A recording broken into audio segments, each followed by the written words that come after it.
الحمد لله نحمده ونستعينه ونستغفره ونؤمن به ونتوكل عليه ونعوذ بالله من شرور أنفسنا ومن سيئات أعمالنا من يهده الله فلا مضل له ومن يضلل فلا هادي له ونشهد أن لا إله إلا الله وحده لا شريك له ونشهد أن محمدا عبده ورسوله صلی اللہ تعالی علیہ وعلی آلہ واصحابہ وبارک وسلم تسلیما کثیرا کثیرا اما بعد فاعوذ باللہ من الشیطان الرجیم بسم اللہ الرحمن الرحیم۔ آج کوئی صاحب آئے تھے جنہوں نے میسج بھیجا تھا کہ 20 منٹ بعد دروازہ کھلا ہے، وہ یہاں بیٹھے ہوئے ہیں۔ اچھا شارٹ ہو گئے۔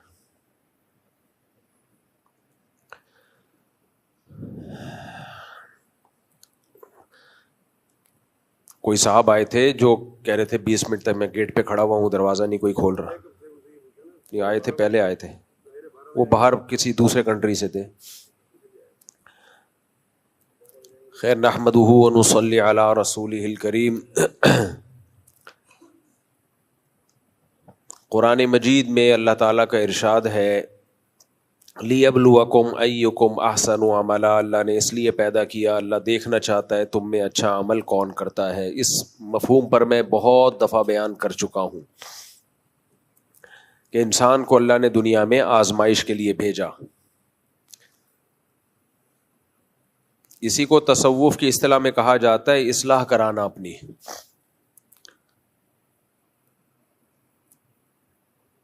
دنیا میں قانون بنتے ہیں انسانوں کی اصلاح کے لیے، لوگوں کی اصلاح کے لیے۔ وہ قانون مجبور کرتا ہے انسان کو انسان بننے پر، لیکن جب انسان کے دل میں اللہ کا خوف پیدا ہوتا ہے اور وہ اللہ کے نبی صلی اللہ علیہ وسلم کو اللہ کا رسول ماننا شروع کر دیتا ہے، تو اس کی سب سے پہلی علامت یہ ہوتی ہے کہ اس کے دل میں اپنی اصلاح کا جذبہ پیدا ہوتا ہے۔ جس آدمی کے دل میں دوسروں کی اصلاح کا غلبہ ہو، اپنے سے غافل ہو، وہ مخلص نہیں ہو سکتا کبھی بھی۔ تو یہ اپنے آپ کو پہچاننے کا کہ میں کتنے پانی میں ہوں، میرا ویٹ کتنا ہے اللہ کی نظر میں، اپنے آپ کو پہچاننے کا سب سے بہتر طریقہ یہ ہے کہ آپ کو اپنی اصلاح کی کتنی فکر ہے کہ میں ٹھیک ہو جاؤں۔ ہم میں سے ہر شخص کو دوسرے کی بہت زیادہ فکر ہے، اپنی نہیں ہے۔ اس کی وجہ کیا ہے؟ انسان کو دوسرے کی گندگی گندی محسوس ہوتی ہے، اپنی گندگی سے انسان کو نفرت نہیں ہوتی۔ میں مثال دیتا ہوں نا، واش روم سے آپ ہو کے آئیں، خود گھنٹہ گھنٹہ بیٹھے رہو گے، بدبو نہیں آئے گی آپ کو، تبھی تو لوگ کنڈی لگا کے بیٹھ جاتے ہیں۔ کراچی میں ویسے بھی زیادہ بیٹھتے ہیں، قبض زیادہ ہے یہاں پہ، بیٹھے رہیں گے۔ کوئی واش روم سے آئے، آپ فوراً جائیں، کیسے ناک پکڑ رہا ہوتا ہے انسان، اسمیل آ رہی ہے جی، ایگزاسٹ فین چلاؤ جی، ایگزاسٹ کرو، اس کو باہر نکالو۔ بھائی کوئی فرق تھوڑی ہے، وہی رپورٹ جو اس نے پیش کی ہے وہی کون پیش کر رہا ہے؟ آپ نے پیش کی ہے وہی وہ پیش کر کے آیا ہے، رپورٹیں تو ایک ہی ہیں۔ خود بیٹھے ہوئے ہیں، اپنی بدبو برداشت ہو رہی ہے، دوسرے کی ذرا ایک سیکنڈ برداشت نہیں ہوتی۔ یہ انسان کی فطرت ہے، اپنی گندگی اس کو بری نہیں لگتی، دوسرے کی گندگی بہت بری لگتی ہے۔ دوسرا کنجوس ہو بہت برا لگے گا، خرچ نہیں کرتا، غریبوں کا خیال نہیں کرتا۔ خود کنجوس ہو محسوس ہی نہیں ہوتا۔ دوسرا غیبتیں کرتا ہو بہت برا لگتا ہے، یار ہر وقت لوگوں کی غیبتیں کرتا رہتا ہے۔ ہم خود کرتے نہ ہمیں برا بولو نہیں لگتا۔ دوسرا بد اخلاق ہو، چیختا ہے، چلاتا ہے، شور مچاتا ہے، بہت برا لگتا ہے۔ خود یہ کام کر رہے ہو بالکل بھی برا بولو نہیں لگتا۔ اور بھی بہت ساری مثالیں، لیکن وہ دوں گا تو آپ فیل کر سکتے ہیں۔ ممبر ہے اس لیے میں نے اتنے احترام سے کہا، آپ کو فیل ہوگا۔ بہت ساری چیزیں جب کوئی دوسرا کر رہا ہو بہت برا لگتا ہے، ہم خود کر رہے ہو ہمیں بالکل بھی برا نہیں لگتا۔ دوسرے کی پسینے سے بہت بدبو آتی ہے, اپنا پسینہ لے کے گھوم رہے ہوتے ہیں, دوسروں کو سنگھاتے رہتے ہیں. دوسرے کو زکام ہو, صف میں آپ کے ساتھ آ کے کھڑا ہو جائے, کتنا برا لگتا ہے, ہر وقت ناک سی سی سی سی کر رہا ہے, اتنا تکلیف ہوتی ہے. ہمارے حضرت مفتی رشید احمد صاحب کو زکام ہوتا تھا تو وہ جماعت کی نماز چھوڑ دیتے تھے, حالانکہ بہت سخت پابند تھے جماعت کی نماز کے, وہ بہت سخت پابند, ان کی تکبیر اولیٰ نہیں چھوٹتی تھی کبھی. زکام ہوتا چھوڑ دیتے.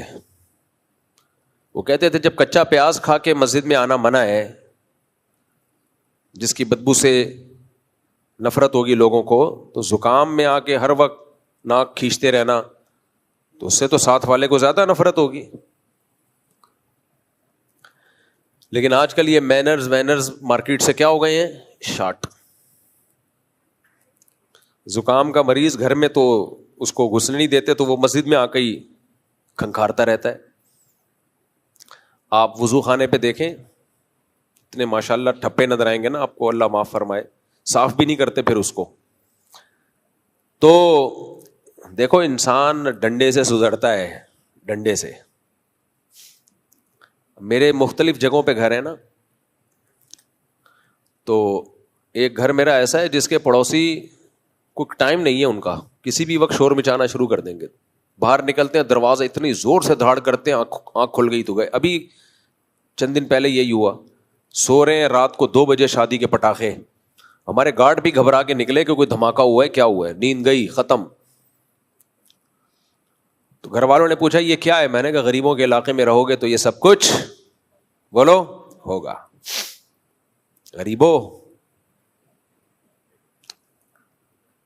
تو امیروں کے علاقے میں چلے جاؤ بھائی, یہ بھی غریبوں کا نہیں ہے, متوسط لوگوں کا علاقہ ہے. لیکن آپ ڈیفینس میں جاؤ, ملیر کینٹ میں رہو, فیلکن ہاؤس میں جاؤ, وہاں یہ آپ کو حرکتیں نظر نہیں آئیں گی. اس لیے نہیں کہ لوگ بہت اچھے ہیں, یہی انڈے بچے ہیں, یہیں سے گئے ہیں سارے ڈیفینس میں بھی. اور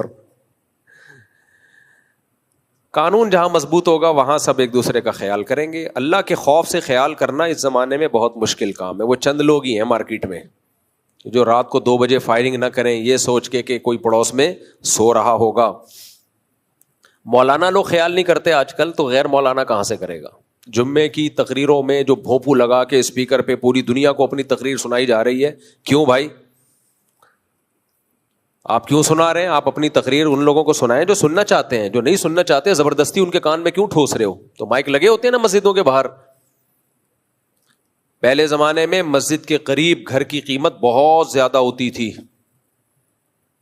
آج بہت سی مساجد ایسی ہیں کہ گھر کے قریب مسجد قیمت کم ہوگی, کیونکہ پتہ ہے بھائی وہ امام صاحب ہر وقت بھونپو ہاتھ میں منہ میں لے کے کچھ نہ کچھ پروگرام پیش کرتے رہیں گے.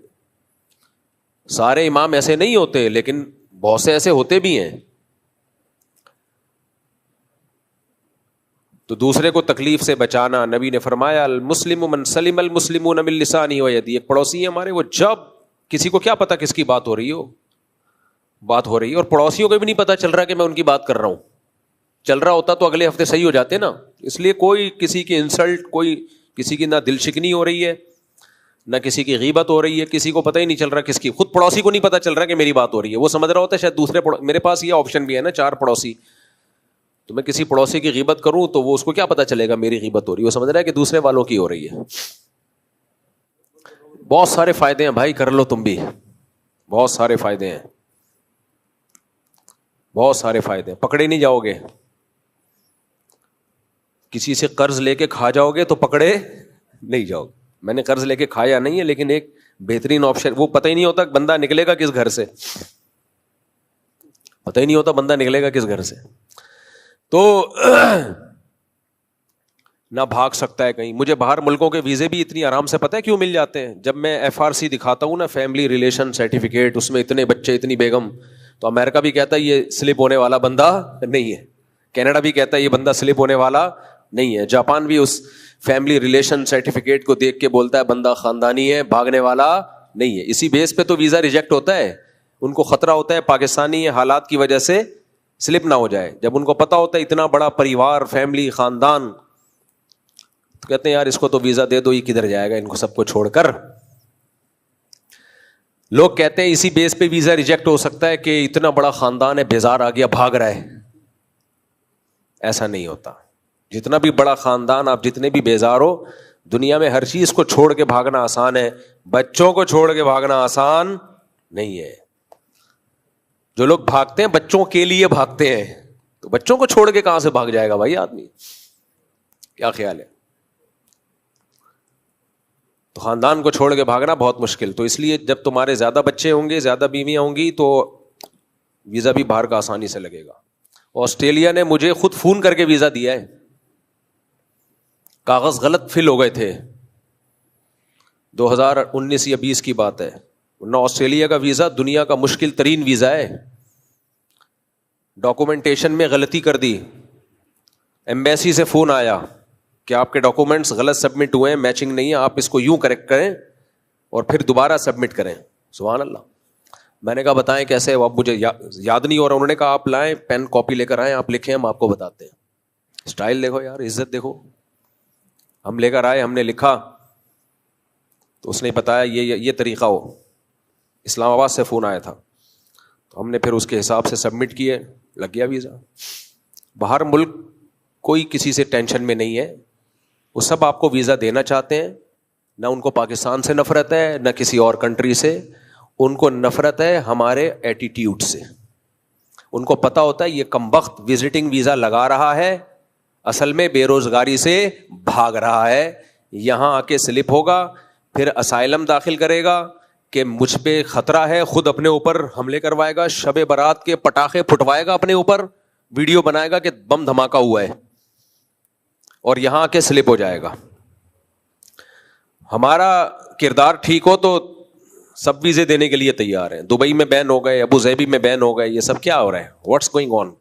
یہ سب اسی لیے ہو رہا ہے کہ ہماری اپنی حرکتیں ٹھیک نہیں ہیں, اس لیے اسپیڈ بڑھا دو. جب بھی میں یہ بولا کروں نا اسپیڈ بڑھا دو, تو اس سے مراد یہ نہیں ہوتا گاڑی کی اسپیڈ بڑھاؤ, پیسے کمانے کی اسپیڈ بڑھاؤ.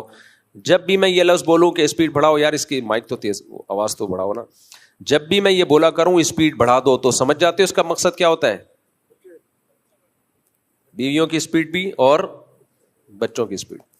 باقی زیادہ بد دعائیں نہیں لینی خواتین کی. خواتین کہتی ہیں ہم لوگ فیملی کے ساتھ, آپ کا اچھا بھلا بیان چل رہا ہوتا ہے, اتنا ایمان تازہ ہوتا ہے, آپ شادی لا کے بیچ میں گزر سارا خراب کر دیتے ہو, مزہ سارا مزہ خراب کر دیتے ہو بیان کا. تو ان خواتین سے میں ایکسکیوز کرتا ہوں اپنے اصل ٹاپک کی طرف. اصل میں تو یہ اصل ٹاپک ہے, وہ ہیں, لیکن چلو اس کو ہم اصل کہہ کے اب دوسرے ٹاپک کی طرف آ جاتے ہیں. میں بہت ڈھیٹ ہوں, میں نے عزم کیا ہے میں سوسائٹی سے اس لعنت کو ختم کروں گا. دیر سے نکاح اور یہ جو تعدد زوجات, یہ سوسائٹی میں ختم ہو کے جو اس کے سائیڈ افیکٹ ہے نا, بیڑا غرق ہو رہا ہے, مردوں کا بھی عورتوں کا بھی. آج دیکھو ایک پوسٹ آئی ہے, ایک فنکارہ تھی, ڈراموں میں آیا کرتی تھی, سیاست ٹی وی نے یہ پوسٹ چلائی ہے. محترمہ کی ڈیتھ ہو گئی, لاش میں جو بدبو تھی نا اس سے پتا چلا کہ ڈیتھ ہو گئی ہے. لاش میں اسمیل سے, بدبو سے پتا چلا کہ انتقال ہو گیا ہے. یہ جتنی سیلیبریٹیز ہیں نا, ڈراموں فلموں میں آنے والے گلوکار, فنکار, اداکار, کامیڈین جو ہوتے ہیں, جوانی میں بہت انجوائے کرتے ہیں لائف کو, لیکن ذرا سا بڑھاپا شروع ہوا, ذرا سا, پبلک بھی چھوڑ دیتی ہے, خاندان بھی چھوڑ دیتا ہے, شوہر بھی چھوڑ دیتا ہے, بچے بھی چھوڑ دیتے ہیں. اور یہ وہاں ملکوں میں, مغربی دنیا میں تو کامن ہے. ماں کے موت کا پتہ چلا بدبو سے, یہ کامن ہے. ہمارے ہاں ماں مر جائے اور بچوں کو ایک ہفتے بعد پتہ چلے کہ امی کی ڈیتھ ہو گئی ہے, بدبو آ رہی ہے,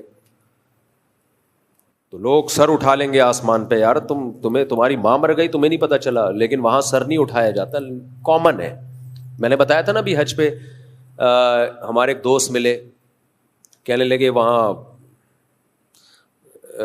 ہماری کولیگ تھی, اس کے پاس فون آیا ماں کا کہ میں مرنے والی ہوں, آ جاؤ. نہیں گئی وہ. کہتے میں نے کہا کیوں نہیں جا رہی؟ ورکنگ ڈے ہے بھائی, چھٹی کا دن تھوڑی ہے. ماں مر گئی. سمجھ رہے کہ نہیں سمجھ رہے؟ یہ ہے ریلیشن, اخلاق. Nice to meet you. English جب ہم سیکھتے ہیں تو سب سے پہلے ہمیں یہی سکھایا جاتا ہے, نائس ٹو میٹ یو. اس نے پہلے کہنا نائس ٹو میٹ یو, آپ نے جواب میں کہنا nice to meet you too. سمجھ رہے ہو؟ نہیں یار یہ سمجھ میں, چھوڑو یار. تو وہ محترمہ ڈراموں میں آیا کرتی تھی, اللہ مغفرت فرمائے بیچاری کی, بہرحال مسلمان تھی. تو آخری وقت بہت ڈپریشن میں گزرا, تنہائی میں گزرا. میں لوگوں سے کہتا ہوں خدا کے لیے عبرت حاصل کرو, بچے پیدا بھی کرو, ان کو دین بھی سکھاؤ. ان لوگوں کے ایک آدھا پونے دو اس ٹائپ کے بچے ہوتے ہیں. یہ جوانی بہت جلدی ختم ہو جاتی ہے, زیادہ ٹائم نہیں لگتا اس کے ختم ہونے میں. 40 سال کے بعد دھڑام سے نیچے آنا شروع. ماہرین بولتے ہیں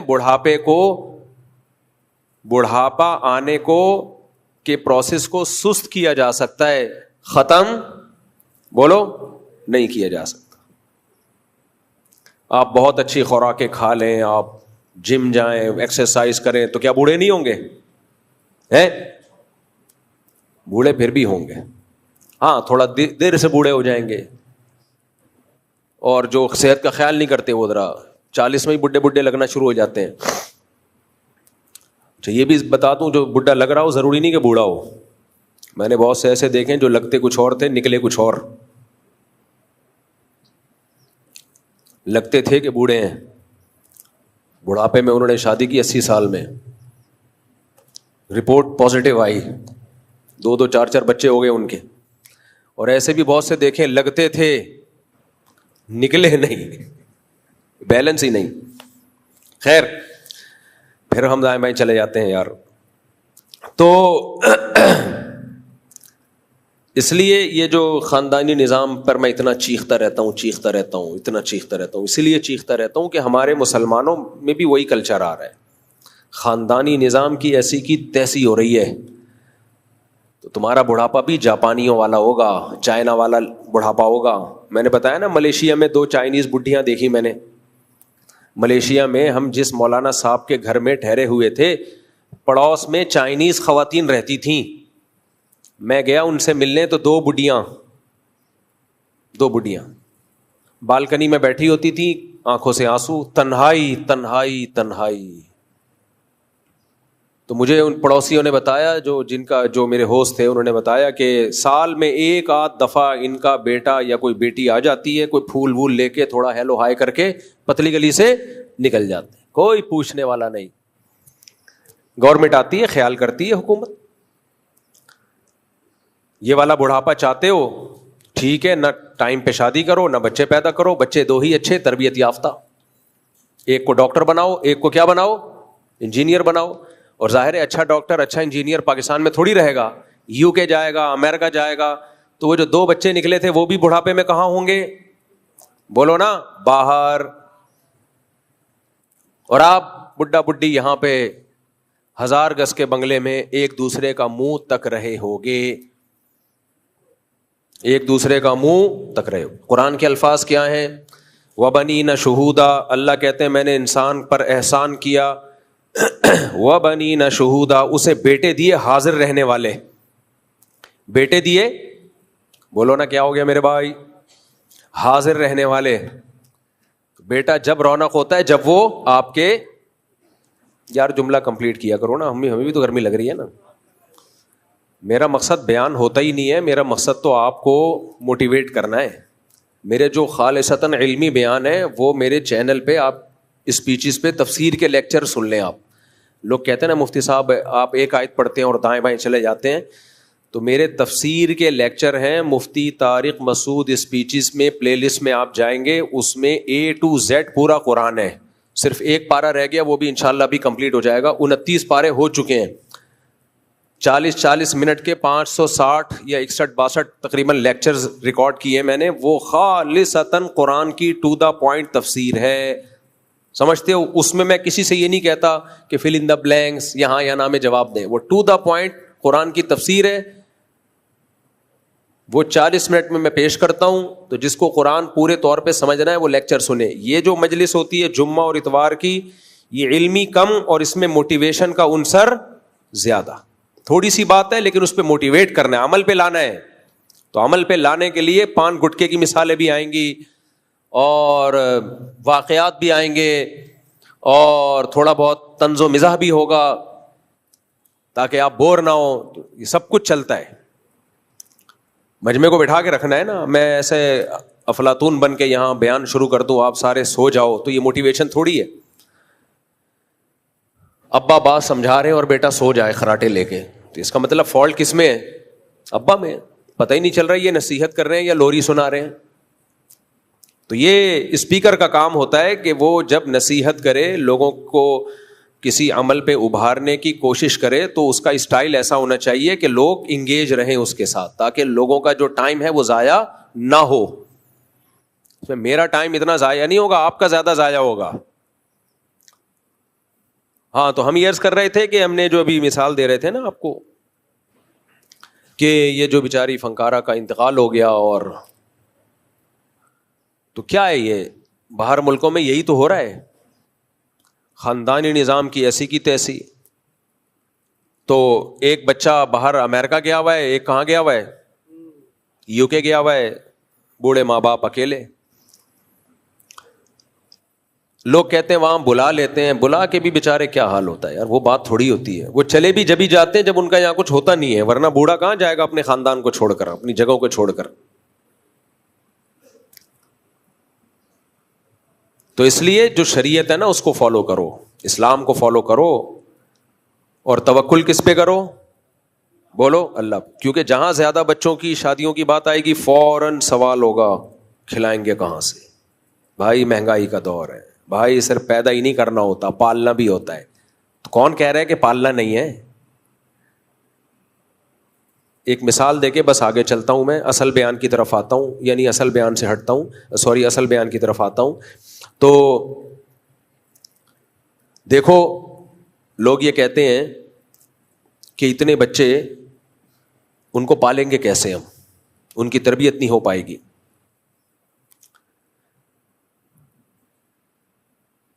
اللہ تعالیٰ نے نا قرآن مجید میں اولاد کو گفٹ کہا ہے. کیا کہا ہے؟ بولو گفٹ. یہب لمن یشاء اناسا ویہب لمن یشاء الذکور. جس کو چاہتا ہوں بیٹیاں گفٹ دیتا ہوں, جس کو چاہتا ہوں بیٹے گفٹ دیتا ہوں. او یزوجہم ذکرانا و اناسا. جس کو چاہتا ہوں دونوں گفٹ دے دیتا ہوں. مجھے ایک بات بتاؤ, آپ لوگ میرے پاس گفٹ لے کے آ رہے ہو, مثال وہی دینا جو اچھی ہو. میرے پاس گفٹ لے کے آ رہے ہو, ایک لفافے میں $1000, دوسرے میں $10,000, بلکہ مثال جب دینی ہے تو اچھی تو $1 کروڑ. کون سا دے رہے ہو؟ ایک لفافے میں ڈالر رکھنے کے لیے لفافے. خیر بہت سارے گفٹ لے کر آ رہے ہو. میں کہہ رہا ہوں بھائی میرے پاس تو کوئی پلاننگ ہی نہیں ہے ان پیسوں کو سنبھالنے کی. کوئی صاحب سوٹ لے کر آ گئے وائٹ, یہ لو بھائی. ایک صاحب شوز لے کر, ابے بھائی میرے پاس تو کوئی پلاننگ ہی نہیں ہے ان کو سنبھالنے کی, اس لیے میں نہیں لے رہا. دنیا میں ایسا کوئی دیکھا آپ نے؟ گفٹ میرے بھائی جتنا ہو لیا جاتا ہے, کیونکہ گفٹ ہے, پینلٹی نہیں ہے. ہاں لینے کے بعد پلاننگ کی جاتی ہے, یار اتنا پیسہ اکٹھا ہو گیا کیا کریں, کتنا صدقہ کرنا ہے, بحریہ ٹاؤن میں مزید کتنے پلاٹ لینے ہیں, گاڑی کون سی چینج کرنی ہے, یہ والی چھوڑ دو پرانا ماڈل ہو گیا نئی والی لے لیتے ہیں, مرغیاں دوبارہ مزید خرید لیں, شادیاں تو کر نہیں سکتے اب, یہ کر لیں وہ کر لیں, بچوں کو اور اچھے اسکول میں ڈال دیں وغیرہ وغیرہ. کیونکہ کھپانے کے لیے بہت جگہ ہے میرے بھائی. کبھی دنیا میں کوئی ایسا بے وقوف نہیں ہوگا جس کو آپ نے گفٹ دیا اور کہ یار رکھنے کی جگہ نہیں ہے, وہ کہے گا لے آ بھائی جگہ بنا لوں گا, میں صدقہ کر دوں گا یار. یہ دنیا میں انگریزوں نے ہمیں ڈال دیا اس حماقت پہ. انہوں نے بولا اولاد گفٹ نہیں ہے بلکہ بوجھ ہے. یقیناً ہے, گوروں کے لیے ہے بوجھ, انگریزوں کے لیے اولاد بوجھ ہے, کیونکہ ان کے ہاں بچے ماں باپ کو نہیں پالتے, تبھی تو وہ کتے پالتے ہیں. کتے پالتے ہیں وہ, ان کے ہاں بوجھ ہے. کو پتا ہے ہمارے کسی کام کی نہیں ہے. اولاد کے رائٹس ماں باپ کے رائٹس سے زیادہ ہیں. پتا ہے مرے ہوئے ہوں گے, پتہ نہیں جنازے میں بھی آئے گا کہ نہیں آئے گا, کچھ آتے بھی ہیں, ایسا نہیں ہے. تو بھائی وہ توحید پرست تھوڑی ہیں, وہ کلمہ گو تھوڑی، ہم کلمہ گو ہیں. تو گفٹ لینے میں پلاننگ نہیں کی جاتی ہے، لینے کے بعد پلاننگ کی جاتی ہے. تو اولاد جب اللہ کی طرف سے گفٹ ہے، آنے دو. پھر کیا ہے بھائی؟ اور یار دیکھو gift, there are 2 types of gift. ایک گفٹ ہوتا ہے میں آپ کو دوں، لوگ کہتے ہیں میرے باپ کا گفٹ ہے سنبھال کے رکھوں گا، میرے پیر و مرشد کا تحفہ ہے سنبھال کے رکھوں گا. کیا خیال ہے؟ تو گفٹ کی قدر جب کی جاتی ہے دینے والا جب آپ کی نظر میں اس کی قدر ہو. گفٹ دینے والے کی اگر قدر آپ کے دل میں ہے تو آپ اس کے تحفے کی بولو قدر کرو گے، چاہے وہ سستا ہی کیوں نہ ہو. دیکھو بقرعید میں ہم گوشت کیوں کھاتے ہیں؟ بقرعید میں اللہ نے 4 دن روزے رکھنا حرام کر دیا کہ نہیں کر دیا؟ کیا خیال ہے بھائی صاحب؟ کیوں؟ اللہ کہتے ہیں میں تمہیں گفٹ میں گوشت دے رہا ہوں، یہ جانور تم نے کاٹا کس کے لیے؟ بولو اللہ کے لیے، میرے حوالے کر دیا، میں اس کا مالک. اب میں نے تمہیں کہا کھاؤ، میری طرف سے کیا ہے؟ دعوت. تو کیا مطلب یہ عام دنوں میں جو ہم بکرے کھاتے ہیں یہ اللہ کے علاوہ کوئی اور کھلاتا ہے ہمیں؟ ہیں آپ لوگ بولتے ہی نہیں ہو یار، مزہ ہی نہیں آ رہا. عام دنوں میں ہم جو بکرے کھاتے ہیں یہ کیا جاپان کے سائنسدانوں نے پیدا کیے ہیں؟ یہ بھی تو اللہ نے پیدا کیے ہیں. لیکن اللہ نے کہا روزہ رکھو زیادہ بہتر ہے، شام کو افطاری میں کھا لینا، دن میں کیا رکھو؟ روزہ. لیکن بقرعید میں اللہ نے 4 دن 3 دن قربانی کے، چوتھا دن بھی روزے کو حرام کر دیا. کیوں حرام کر دیا؟ اس کو اسپیشلی اللہ اپنا گفٹ کہتا ہے کہ بقرعید کا گوشت یہ میری طرف سے تحفہ ہے، گفٹ ہے، میری طرف سے ضیافت ہے. تبھی صحیح حدیث میں آتا ہے ایام اکل و شربن، کھانے پینے کے ایام ہے. یہ اسلام میں صرف 4 دن ہی ہے کھانے پینے کے، باقی سارے روزے کے ہیں. ایک 5 دن، ایک عید کا اور ایک 4 دن بقرعید کے، جن میں 3 قربانی کے، ایک ایام تشریق. 5 دن ہی ہے اسلام میں کھانے پینے کے، باقی سارا سال کم کھاؤ گے ثواب ملے گا، روزہ رکھو گے ثواب ملے گا. تو یہ کیوں اللہ نے بقرعید میں حرام کر دیا؟ اللہ نے کہا یہ میری طرف سے ضیافت ہے. اب گوشت تو ہم پورا سال کھاتے ہیں، لیکن اس گوشت کی نسبت کدھر کو ہو گئی؟ اللہ کی طرف. اب اس کی ویلیو ہماری نظر میں بڑھ گئی. ہم روزہ نہیں رکھ سکتے. اللہ کہیں گے یہ کیا بات ہے، میں دعوت کر رہا ہوں، تم روزہ اپنے دوست کے ولیمے میں گئے، دوپہر کو بلایا اور آپ کھا نہیں رہے، میرا روزہ ہے. وہ کہے گا یار میں نے تو 1 مہینہ پہلے بتا دیا تھا آج میرا ولیمہ ہے، کسی اور دن نہیں روزہ رکھ سکتے تھے. غصہ آئے گا نا اس کو. اس طرح اللہ کو بھی غصہ آتا ہے. تو اولاد، ہر نعمت اللہ کا گفٹ ہے، لیکن اولاد کو اسپیشلی اللہ نے اپنا گفٹ بولو قرار دیا. یہب لمن، ہبا کرتا ہوں، ہبا گفٹ. تو جو اللہ کا گفٹ ہے اس میں آپ کہہ رہے ہو بچے 2 ہی اچھے، واہ کمال ہو گیا. یہ گورے نے آپ کی کھوپڑی کیا کر دی ہے؟ خراب، کیونکہ اس کی اپنی کھوپڑی خراب ہو چکی ہے. ان کے لیے واقعی وہ پینلٹی ہے، عذاب جان ہے. ہمارے لیے عذاب نہیں ہے میرے بھائی. تو اس لیے اللہ کے گفٹ کو بھی گفٹ سمجھو. اور گفٹ پہ جو خرچہ ہوتا ہے نا اسے انسان بوجھ نہیں سمجھتا، کیونکہ گفٹ اگر ایسا ہے کہ اس پہ آپ کا خرچہ زیادہ ہو رہا ہے اور اس کا آؤٹ پٹ کم ہے تو وہ گفٹ نہیں ہے، وہ عذاب ہے. مجھے ایک بات بتاؤ، آپ کو ایک شخص بائک دے کے جائے جس کی ٹینکی بہت بڑی ہو، بہت مہنگی بائک ہو، آپ غریب آدمی ہو، اور بائک ایسی ہو کہ اس میں انجن آئل کا ٹھیک ٹھاک خرچہ، آپ کی پوری سیلری اس میں خرچ ہو جائے، اور ٹھیک ٹھاک مہنگا پیٹرول ڈلتا ہے اس میں، آپ کی تنخواہ اتنی ہے نہیں، تو آپ گفٹ دینے والے کو کیا کہو گے؟ بولو گے بھائی میں یہ کسی اور کو پہنا دوں گا، میں نہیں رکھوں گا. وہ کہے گا نہیں، آپ کو کسی کو پہنانے کی بھی اجازت نہیں ہے، یہ گفٹ ہے، تیرا باپ بھی چلائے گا اس کو. تو یہ گفٹ دینے والے کے بے وقوف ہونے کی علامت ہے یا نہیں ہے؟ توجہ ہے نا. کہ بھائی تو غریب آدمی کو گفٹ دے رہا ہے اور اس گفٹ کو کسی اور کو گفٹ دینے کی بیچنے کی بھی اجازت نہیں دے رہا اور کہہ رہا ہے تو ہی چلائے گا اس کو. تو کمبخت جب تو نے اس کو اتنا مہنگا گفٹ دیا کہ اس میں ڈیزل پیٹرول اور انجن آئل اور اس کی سروس اس کی تنخواہ سے 10 گنا زیادہ ہے, تو یا تو اس کی تنخواہ بڑھوا یا اس کے خرچے بھی دے, بائک کے جتنے بھی ایکسپینسز ہیں وہ سمیت دے, اس کی ٹیوننگ, اس کی سروس, اس کی پیٹرول, وہ سارا تیرے پیٹرول پمپ سے ہوگا, پھر تو ہم اس کو گفٹ مانیں گے, ادروائز یہ گفٹ نہیں ہے, یہ عذاب ہے. اللہ اولاد کو گفٹ قرار دیتا ہے, مالداروں کے لیے بھی اور غریبوں کے لیے بھی. یہ عجیب بات ہے, اللہ غریب کو اولاد دے اور کہے میرا گفٹ ہے, میرا تحفہ ہے, اتنا بڑا تحفہ کہ 2 بکرے کاٹ, گنجائش نہیں ہے تو ویسی کھانا کھلا دے لوگوں کو.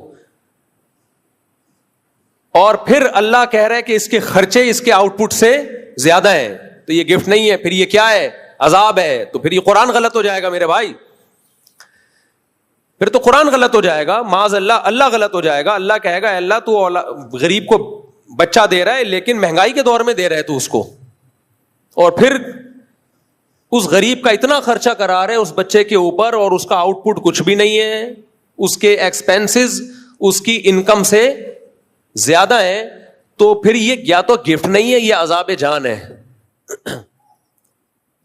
یا تیرا مطلب پھر کچھ اور ہے. تو اللہ کہے گا میرا مطلب کچھ اور نہیں ہے, میرا مطلب گفٹ کا گفٹ ہی ہوتا ہے, تحفے کا تحفہ ہی ہوتا ہے. لیکن اس کے ایکسپینسز جب عذاب جان بنتے, جب میں ایکسپینسز کی ذمہ داری لیے بغیر یہ گفٹ دیتا, میں یہ گاڑی اور بائک اس کو دے رہا ہوں, یہ کمپنی دے رہی ہے, اس کا سارا خرچہ کس کے ذمہ ہے؟ کمپنی کے ذمہ ہے. اس لیے اللہ نے کہا نحن نرزقکم وإیاہم, اولاد مت قتل کرو, نہ روکو, اس لیے کہ ہم بھی اس کو روزی دیں گے, اس کو بھی دیں گے اور تمہیں بھی دیں گے. سمجھ میں نہیں آ رہی بات؟ کسی لبرل سیکولر کی سمجھ میں نہ آئے تو سمجھ میں آتا ہے, جمعہ پڑھنے آتے ہو پھر بھی سمجھ میں نہیں آتا تو پھر اپنی عقل کا علاج کراؤ, کیونکہ جمعہ کیوں پڑھنے آئے ہو؟ پیسے ملتے ہیں یہاں پہ, کیا ملتا ہے بھائی یہاں پہ؟ پسینے کے علاوہ فی الحال کچھ بھی نہیں ملتا.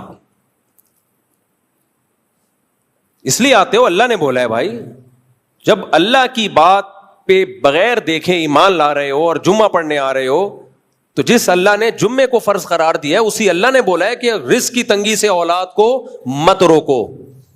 تو وہاں اللہ کی بات سمجھ میں کیوں نہیں آ رہی؟ یہ ہو سکتا ہے اللہ وہاں غلط بول رہا ہو, یہاں ٹھیک بول رہا ہو, یا تو میرے بھائی اللہ معاذ اللہ نقل کفر نباشت غلط بول رہا ہے, تو پھر ہر جگہ غلط بول رہا ہے وہ, پھر جمعہ بھی چھوڑ دو آپ. سیکولر لبرل لوگ, ایتھیسٹ لوگ, وہ جمعہ نہیں پڑھتے, وہ کچھ بھی نہیں کرتے, نہ مندر جاتے ہیں, نہ چرچ جاتے ہیں, نہ جمعہ پڑھتے ہیں, نہ عبادت کرتے ہیں, وہ کہتے ہیں اللہ ہے ہی نہیں. وہ ایک طرف کو ہو گئے ہیں. ہم عجیب ہیں یار, اللہ کو بھی مان رہے ہیں اور ہر چیز پھر ہم نے اسباب پہ ڈالی ہوئی ہے.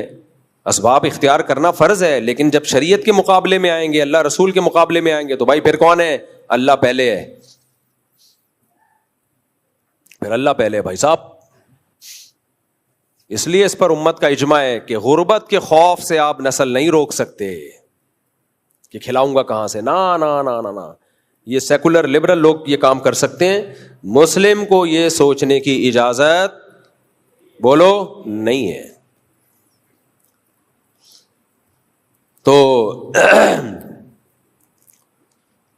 لوگ جلتے, ہر جس کی دماغ میں منفیت ہو نا, پازیٹیوٹی نہ ہو, وہ ہر چیز کو الٹا لے کے جائے گا.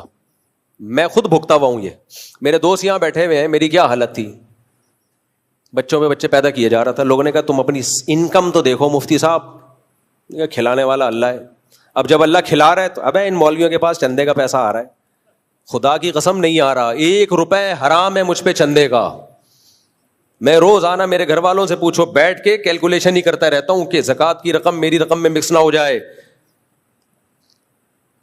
یہ فلاں کل کتنی بڑی رقموں کا حساب لکھ کے روزانہ وصیت اپڈیٹ کرتا ہوں, روزانہ ڈیلی, کہ میں مر گیا تو لاکر سے پیسے نکلے تو فلاں فلاں کے ہیں, یہ میرے اس میں اتنے, باقی فلاں کے ہیں, 1 روپے مکس نہ ہو جائے.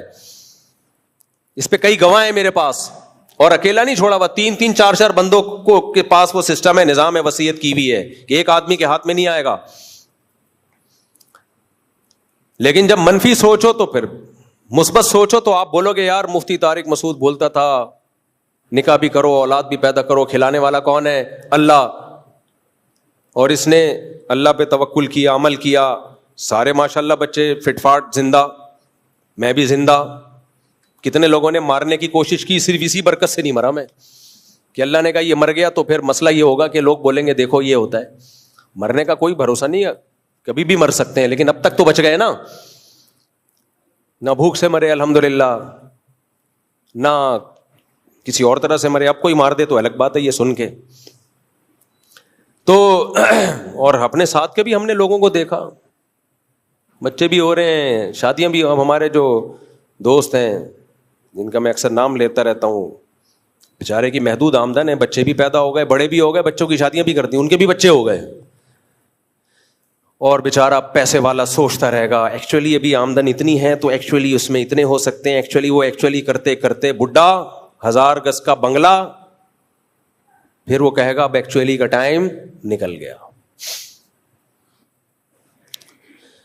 تو توکل پیدا کرو, اللہ چہروں پہ رونق لے کر آئے گا. ہر وقت یہ جو منہ خراب ہے نا ہمارا, اچھا یہ نیگیٹو سوچ دونوں طرف سے, اس طرح سے بھی ایک اور طرح سے.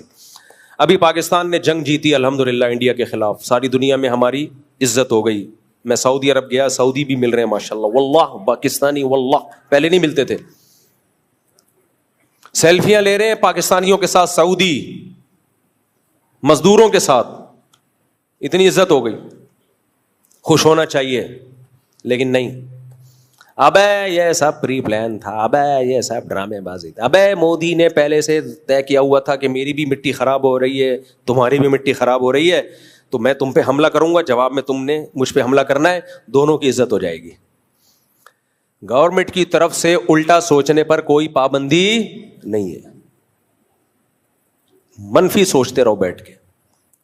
بھائی ڈالر اسٹیبل ہو گیا یار, 285 پہ آ کے رک گیا, ورنہ تو بہت اسپیڈ سے اوپر جا. اب ہے یہ سب ڈرامہ ہے, یہ دکھانے کے لیے. اب کتنا عرصہ دکھائے گا آدمی؟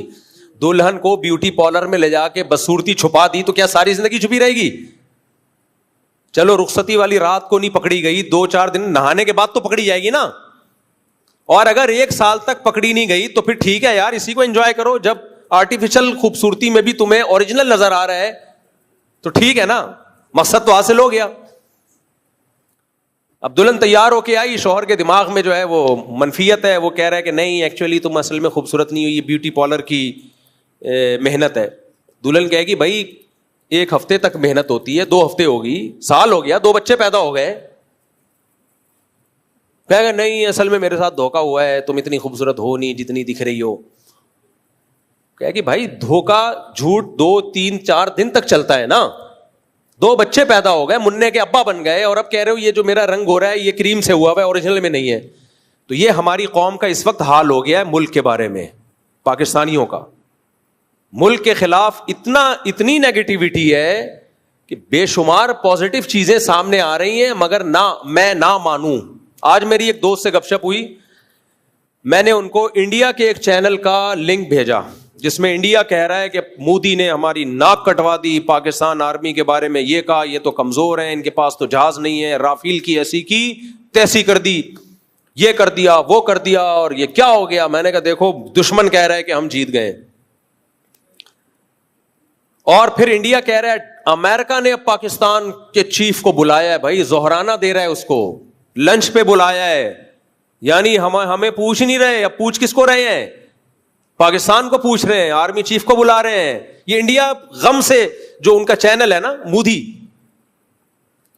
جو مودی کے فیور میں لوگ ہیں, وہ غم سے نڈھال ہو رہے ہیں یار. اب ہمیں تو امریکہ تو طاقتور کو سلام کرتا ہے بھائی. امریکہ نے دیکھا یار تم ہار گئے تو تیل تو ان تیلوں میں نہیں ہے, تیل تو پاکستان میں ہے, تو وہ تو ہاتھ بڑھائیں گے نا دوستی کا. وہ کہیں گے یار یہ چائنا کے ساتھ کیوں اتحاد کر رہے ہو, آؤ ہمارے ساتھ اتحاد کرو. اب اس اتحاد کے نتائج کیا سامنے آئیں گے, فائدہ ہوگا یا نقصان ہوگا, یہ تو ایک الگ بحث ہے, یہ تو فیوچر میں پتا چلے گا. اللہ کرے فائدہ ہو نقصان نہ ہو, نقصان بھی ہو سکتا ہے, کچھ بھی ہو سکتا ہے, لیکن اتنی بات تو پازیٹیو ہے نا کہ بھائی پہلے تو وہ آپ کو اتنا پروٹوکول بولو نہیں دے رہے تھے, اس بھی دیکھ لیا بھائی صاحب دوستی کا ہاتھ بڑھاؤ, اب آپ کو عزت ملی ہے, اس پہ بھی لوگ کہہ رہے ہیں نہیں یہ تو پہلے سے ملی بھگت تھی دونوں کی.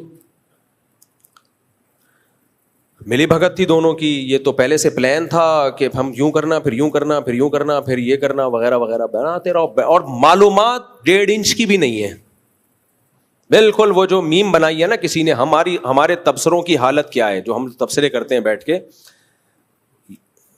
شارٹ کلپس آتے ہیں نا, میں نہیں دیکھتا, کبھی کبھار دیکھتا ہوں, لیکن جب دیکھتا ہوں تو پھر خاندانی چیزیں دیکھتا ہوں. وہ ایک شارٹ کلپ آتے ہیں, اس میں وہ لڑکے لال رنگ کا ماس منہ پہ چڑھا کے آتے ہیں. ایک ہی لڑکا ہے میرا خیال ہے, بہت سارے کردار کر رہا ہوتا ہے, آنکھیں خالی کھلی ہوئی ہوتی ہیں, کوئی بے حیائی نہیں ہے اس میں. تو اس نے بتایا کہ جیسے انڈا موڑ کے ہوٹل پہ نہیں لوگ لڑکے بیٹھے ہوئے ہوتے ہیں, لونڈے لپاڑے بیٹھے ہوئے ہیں, باتیں کیا ہو رہی ہیں. ایک کہہ رہا ہے یار بزنس شروع کرتے ہیں, دوسرا کہتا ہے دیکھ بھائی اگر بزنس کرنا ہے 50 لاکھ سے کم میں نہیں ہوگا. مذاق, اگر خاندانی بزنس کرنا ہے تو 50 سے کم میں نہیں. دوسرا نے کہا 50 کرنا ہے تو پھر 1 کروڑ سے شروع کرو. اتنے میں وہ چائے والا آیا, پوچھتا ہاں بھائی کتنی چائے, کہتے ہیں 3 چائے. پھر خیال آیا 3 چائے کے پیسے تو ہیں نہیں, ایسا کر 2 لیا, ہم دونوں ایک ہی میں آدھی آدھی کر لیں گے. اس نے کہا اچھا ٹھیک ہے. پھر باتیں شروع, کہتا ہے یار 1 کروڑ, کہتا ہے ٹھیک ہے 1 کروڑ میں دوں گا. کہہ رہے پھر جب تینوں اگر پارٹنرشپ کر رہے ہیں تو 3 کروڑ تو ہونے چاہیے. مزہ جب ہی آئے گا جب کم سے کم کس میں ہو, 3 کروڑ میں. پھر وہ آیا پراٹھا, اب مجھے پورے الفاظ یاد نہیں ہے نا ان کے, جتنا مجھے یاد رہ گیا اپنے الفاظ میں بیان کروں. میسج دیا بڑا خاندانی میسج. پراٹھا, وہ کون سا پراٹھا, آج کل ایک اور پراٹھا آ رہا ہے نا چیز کا پراٹھا. تو انہوں نے کہا یار وہ رہنے دے, سادہ پراٹھا لے آ. کیوں بھائی, ابے پیسے نہیں ہیں. ایک پراٹھے میں 3 آدمی شریک ہو رہے ہیں, کٹ چائے منگوا رہے ہیں. جب پیسے دینے کی باری آئی تو پیسے کم نکلے. تو وہ ہوٹل والا کہتا ہے کم بختو, باتیں کروڑوں کروڑوں کی کر رہے ہو یہاں بیٹھ کے, جیب میں دھیلا نہیں ہے. ہمارے یہاں جو کہتے ہیں نا دکان پکوڑوں کی اور باتیں کروڑوں کی, تو ایسے بیٹھ کے تبصرہ ملک کے بارے میں ہم کر رہے ہوتے ہیں جیسے ساری نالج اسی پہ آسمان سے نازل ہوئی. اور اس کی بیس ہے نیگیٹیوٹی. ہر وہ خبر جو ملک کے فیور میں جا رہی ہے اس کو جھٹلاؤ, ہر وہ خبر جو کنٹری کے اگینسٹ ہے اس کی تصدیق کرو کہ یہ ٹھیک ہے. آپ 100 دفعہ اختلاف کرو اسٹیبلشمنٹ سے بھی, سیاسی لیڈروں سے بھی, یہ زندہ ہونے کی علامت ہے. زندہ قومیں غلام نہیں ہوتی, کھل کے اظہار رائے کی آزادی ہوتی ہے. کوئی کسی سیاسی جماعت کو پسند کرتا ہے, کوئی کسی سیاسی جماعت کو پسند کرتا ہے, یہ ہمیشہ زندہ ملکوں میں ہوتا ہے, یہ زندہ قوموں میں ہوتا ہے. لیکن ایک جگہ آ کے سب کو زبان کنٹرول میں رکھنی پڑتی ہے, وہ کیا ہے, کنٹری. ملک پہ سمجھوتا نہیں ہوتا. کسی سیاسی لیڈر کی محبت یا نفرت میں, چاہے وہ نواز شریف ہو, چاہے وہ عمران خان ہو, چاہے وہ زرداری ہو, چاہے وہ بلاول بھٹو, چاہے وہ مریم نواز ہو, بھائی کسی کے عشق میں بھی پاگل نہیں ہونا, کسی کی نفرت میں بھی پاگل نہیں ہونا ہے. کنٹری کے تھوڑی خلاف ہوں گے ہم. تو یہ نیگیٹیوٹی ہے ہمارے یہاں. تو اب امریکہ نے بلا لیا ہمارے آرمی چیف کو, ورنہ کہاں لفٹ کرا رہا تھا وہ, زہرانہ بھی دے دیا اور تعریفوں کے پول باندھ دیے. ہمیں پتہ ہے یہ سب مکھن ہے, مکھن ہے. ہم کون سا کہہ رہے ہیں اخلاص سے ہو رہا ہے سب کچھ, لیکن مکھن بھی وہیں لگایا جاتا ہے جہاں سامنے بریڈ تو ہو, پاور ہو. بھوسی ٹکڑوں پہ تھوڑی کوئی مکھن لگاتا ہے. تو ان کو اندازہ ہو گیا بھائی اتنا ہلکے نہیں ہے جتنا ہم سمجھ رہے تھے. اور میں پاکستان کی بار بار مثال دیتا ہوں کہ پاکستان کو خلافت راشدہ پر قیاس مت کرو, پاکستان کو کمپیئر کرو دوسرے اسلامی ملکوں سے. پاکستان کو کمپیئر کرو کس سے, بولو. دیکھو آپ نے اپنی بیوی کی شکایتیں لا کے شروع کر دی, مفتی صاحب میری بیوی ایک وقت کا فاقہ برداشت نہیں کرتی. امہات المومنین 2 وقت کے فاقے برداشت کرتی تھی. مفتی صاحب امہات المومنین اتنی سخی تھیں کہ اگر نبی نے 1 سال کا راشن ایڈوانس میں دے دیا تو صبح دیا شام تک سب صدقہ کر کے ختم کر دیا, اور میری بیوی تو مجھے صدقہ نہیں کرنے دیتی. مفتی صاحب امہات المومنین کا پردہ, ان کی تہجد, میری بیگم کے تو ناخن ایک دن نظر آ رہے تھے. نہیں آئی سمجھ میں بات؟ ایک دن میری بیگم نے ساکس پہنے ہوئے تھے, انگوٹھا پھٹا ہوا تھا, باہر نکلا ہوا تھا. کتنی سخت بے پردگی ہو رہی ہے. تو میں کیا کہوں گا, ابے کمبخت تو اپنی بیگم کو امہات المومنین سے کیوں کمپیئر کر رہے, پڑوسن کی بیوی سے کمپیئر کر, پڑوسیوں کی بیوی سے کمپیئر کر, عام عورتوں سے, اس زمانے کی عورتوں سے کمپیئر کر. کلب میں ڈانس کر رہی ہیں اسکرٹ پہن کے اور تیری بیگم برقع لے رہی ہے, شکر ادا کر میرے بھائی. موزہ پھٹا ہوا تو کیا ہو گیا یار, اس کو یہ ہو رہا ہے کہ انگوٹھا کیوں نکلا باہر, نامحرم نے میری بیگم کے پاؤں کا انگوٹھا کیوں دیکھا. غلط کہہ رہا ہوں صحیح کہہ رہا ہوں؟ اور پھر ہم اس کو بولیں گے تو خود کون سا صحابہ کے حساب سے چل رہا ہے, تو بھی تو اپنے آپ کو اس زمانے کے آدمیوں سے کمپیئر کرتا ہے نا. تو پاکستان کو آپ خلفائے راشدین سے کمپیئر مت کرو, وہ تو نہیں ہو سکتا. وہ حضرت عیسیٰ علیہ السلام کے دور میں ہی ایسی حکومت آئے گی. جو کام اللہ نے حضرت مہدی اور حضرت عیسیٰ کے ذمے لگایا ہے وہ آج کی حکومتوں کے ذمے مت لگاؤ. کمپیئر کرو, مقابلہ کرو دوسرے ملکوں سے. دوسرے ملکوں پر اسلامی لحاظ سے ہمارا پلڑا ابھی بھی الحمدللہ بھاری ہے. یہاں ہم عدالتی خلا کے خلاف بولتے ہیں کہ غیر شرعی ہے. کسی اور کنٹری میں غیر شرعی خلا ہو, ایک لفظ نہیں بول سکتے ہم. بہت سارے اسلامی ملک ہیں جن میں یہی عدالتی خلا نافذ ہے جو ہمارے کنٹری میں ہے. وہاں جا کے ہم اس خلا کے خلاف آواز بولو نہیں اٹھا سکتے. یہاں بول تو سکتے غیر شرعی ہے, ہاں وہ غیر شرعی شرعی کیوں نہیں بن رہا؟ اس میں حکومت کا جتنا قصور ہے اتنا ہی اس سے زیادہ مذہبی لوگوں کا بھی قصور ہے, کر ہی نہیں رہے. یہ بہت آرام سے ہو سکتا ہے, وفاقی شرعی عدالت میں کیس ہو, مضبوط طریقے سے کیس ہو, اسلامی نظریاتی کونسل آواز اٹھائے تو یہ چینج ہو سکتا ہے. آواز ہی نہیں اٹھا رہی, نہ سیاسی جماعتیں آواز اٹھا رہی ہیں جو مذہبی ہیں, تو اکیلا آدمی کیا کرے گا بھائی؟ بہت سارے غیر شرعی قوانین بہت آرام سے پاکستان میں شرعی ہو سکتے ہیں, لیکن جو لوگ یہ کام کر سکتے ہیں وہ کرنا چاہتے ہی نہیں ہیں. وہ صرف دھرنے دینا, کنٹینر لا کے روڈوں پہ رکھ دینا, شور شرابہ کرنا, یہ کرتے ہیں. وہ سے ووٹ ملتا ہے, عزت ہوتی ہے تمیز سے کام کرنے میں, بلکہ تمیز سے کام کرنے میں بعض دفعہ کام آپ کرتے ہیں, نام کسی اور کا آ جاتا ہے. یہ بھی ہمیں تجربہ ہے. پاکستان میں حلال حرام کی امپورٹ ایکسپورٹ پہ پابندی کا قانون پاس ہونا تھا ایک دفعہ, تو جن لوگوں کو کہا گیا آپ کرواؤ انہوں نے کیا نہیں. پھر کچھ اور لوگ بیچ میں آئے, انہوں نے یہ قانون پاس کروا دیا. پاس انہوں نے کروایا, کریڈٹ کوئی اور لے گیا. کوئی بات نہیں یار, کوئی اور کریڈٹ لے جائے, لیکن کوئی کام تو ہو نا. سمجھ میں نہیں آ رہی میرا خیال ہے بات. تو پاکستان اگر غیر اسلامی ہے تو یہ ہماری اور آپ کی وجہ سے ہے. تو آئین پاکستان کا اسلامی ہے, امپلیمنٹ میں بہت سارے قوانین غیر اسلامی ہیں, وہ ٹھیک کیے جا سکتے ہیں کیونکہ اسمبلی آئین کی پابند ہے. آئین کیا کہتا ہے؟ قرآن و سنت کے اگینسٹ کوئی قانون نہیں بنے گا. ایسا آئین کس کنٹری کا ہے بتاؤ؟ سعودی عرب تک کے قانون میں یہ نہیں لکھا ہوا. ٹھیک ہے سعودی عرب کا قانون اسلامی ہے اور پھر اس میں آگے ڈیٹیل ہے کہ فقہ حنبلی ہوگا, لیکن بادشاہت ہے. ٹھیک ہے بادشاہ اس کا پابند ہے, لیکن بادشاہ پابند ہوتا ہے؟ بادشاہ اگر کوئی قانون چینج کر دے کوئی آواز اٹھا سکتا ہے؟ یہاں تو آواز اٹھائی جا سکتی ہے, اٹھا رہے ہیں نا. عدالتی خلا میں کتنی آواز اٹھا رہے ہیں ہم. اور بہت ساری 18 سال والے قانون پہ آواز نہیں اٹھائی ہم نے, کھل کے بولے کہ یہ غیر شرعی ہے. آپ اپنی بچی کی شادی 18 سال سے پہلے بھی بولو کر سکتے ہو, اگر بچی کا فائدہ ہے. بچی کا فائدہ نہیں ہے, اس پہ ظلم کا خطرہ ہے, پھر جائز نہیں ہے. اور یہ جو 18 سال سے کم عمر لڑکی کی شادی کو منع کیا جا رہا ہے, اس میں بچیوں کے حقوق کے خلاف ہے یہ. کیونکہ بعض دفعہ 16 سال میں بچی کو کسی سے عشق ہو جاتا ہے, لڑکے کو بھی عشق ہو جاتا ہے, آپ ان کو شادی سے روک رہے ہو, تو یہ بچوں کے حقوق کی حق تلفی ہو رہی ہے کہ نہیں ہو رہی ہے؟ اس کا رائٹ ہے بھائی, 16 سال کی بچی کا بھی رائٹ ہے. لیبل لگا دیا کہ بچوں کے حقوق ہیں کہ 18 سال سے پہلے شادی نہیں کر سکتے. بھائی یہ تو حقوق چھین رہے ہو آپ ان سے, حقوق دے تھوڑی رہے ہو.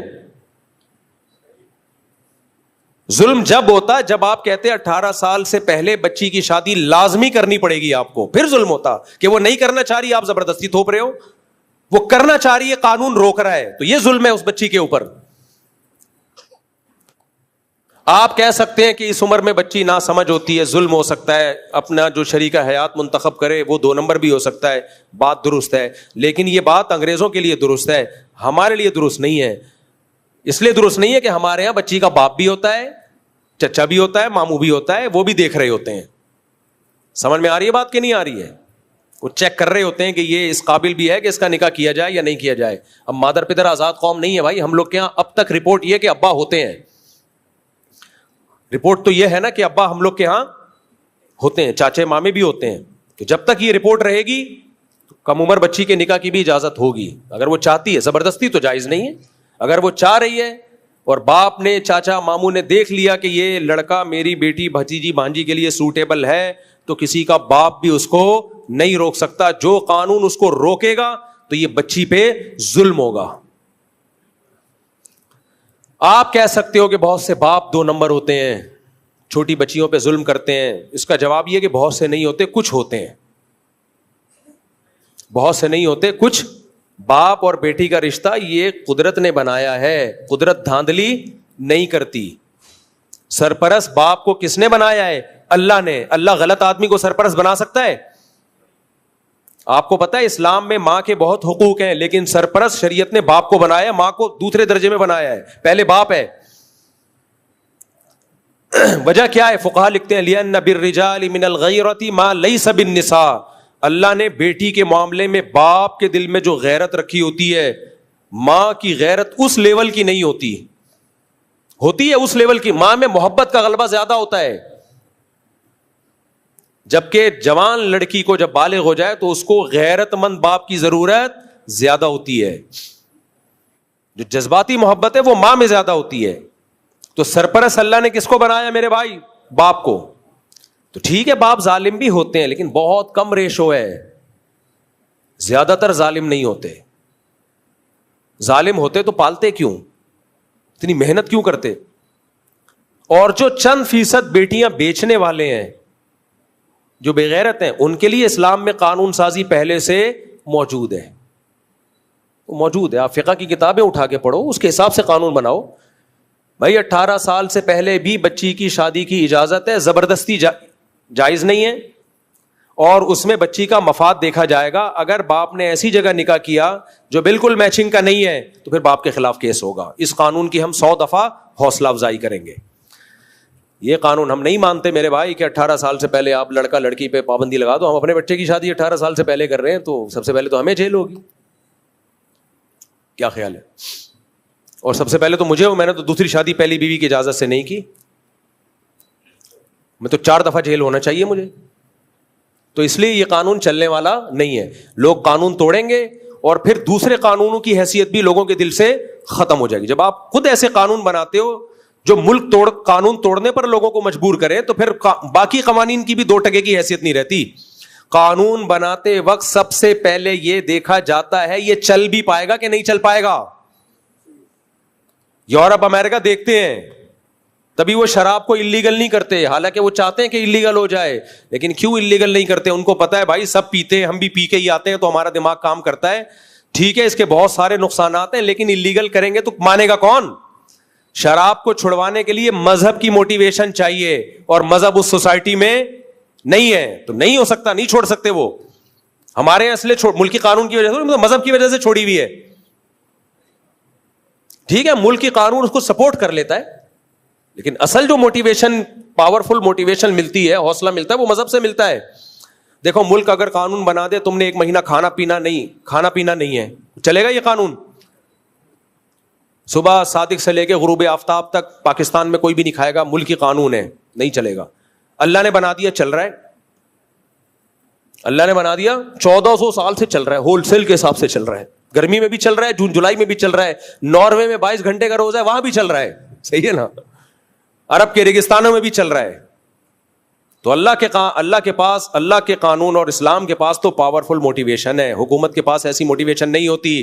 تو جب اسلامی حکومت اور اسلام کا قانون ٹکرائے گا, اسلام کہہ رہا ہے بچی کی جلدی شادی صرف جائز نہیں بلکہ ترغیب ہے, کرو. اگر اچھا رشتہ ملتا ہے, نہیں ملتا پھر نہیں, اس کے جوڑ کا مل رہا ہے تو کرو, دیر مت کرو. اور اگر زنا کا خطرہ ہے تو پھر لازمی واجب ہے, نہیں کیا گنہگار ہو گئے. اور ملکی قانون کہہ رہا ہے 18 سال سے پہلے نہیں کر سکتے.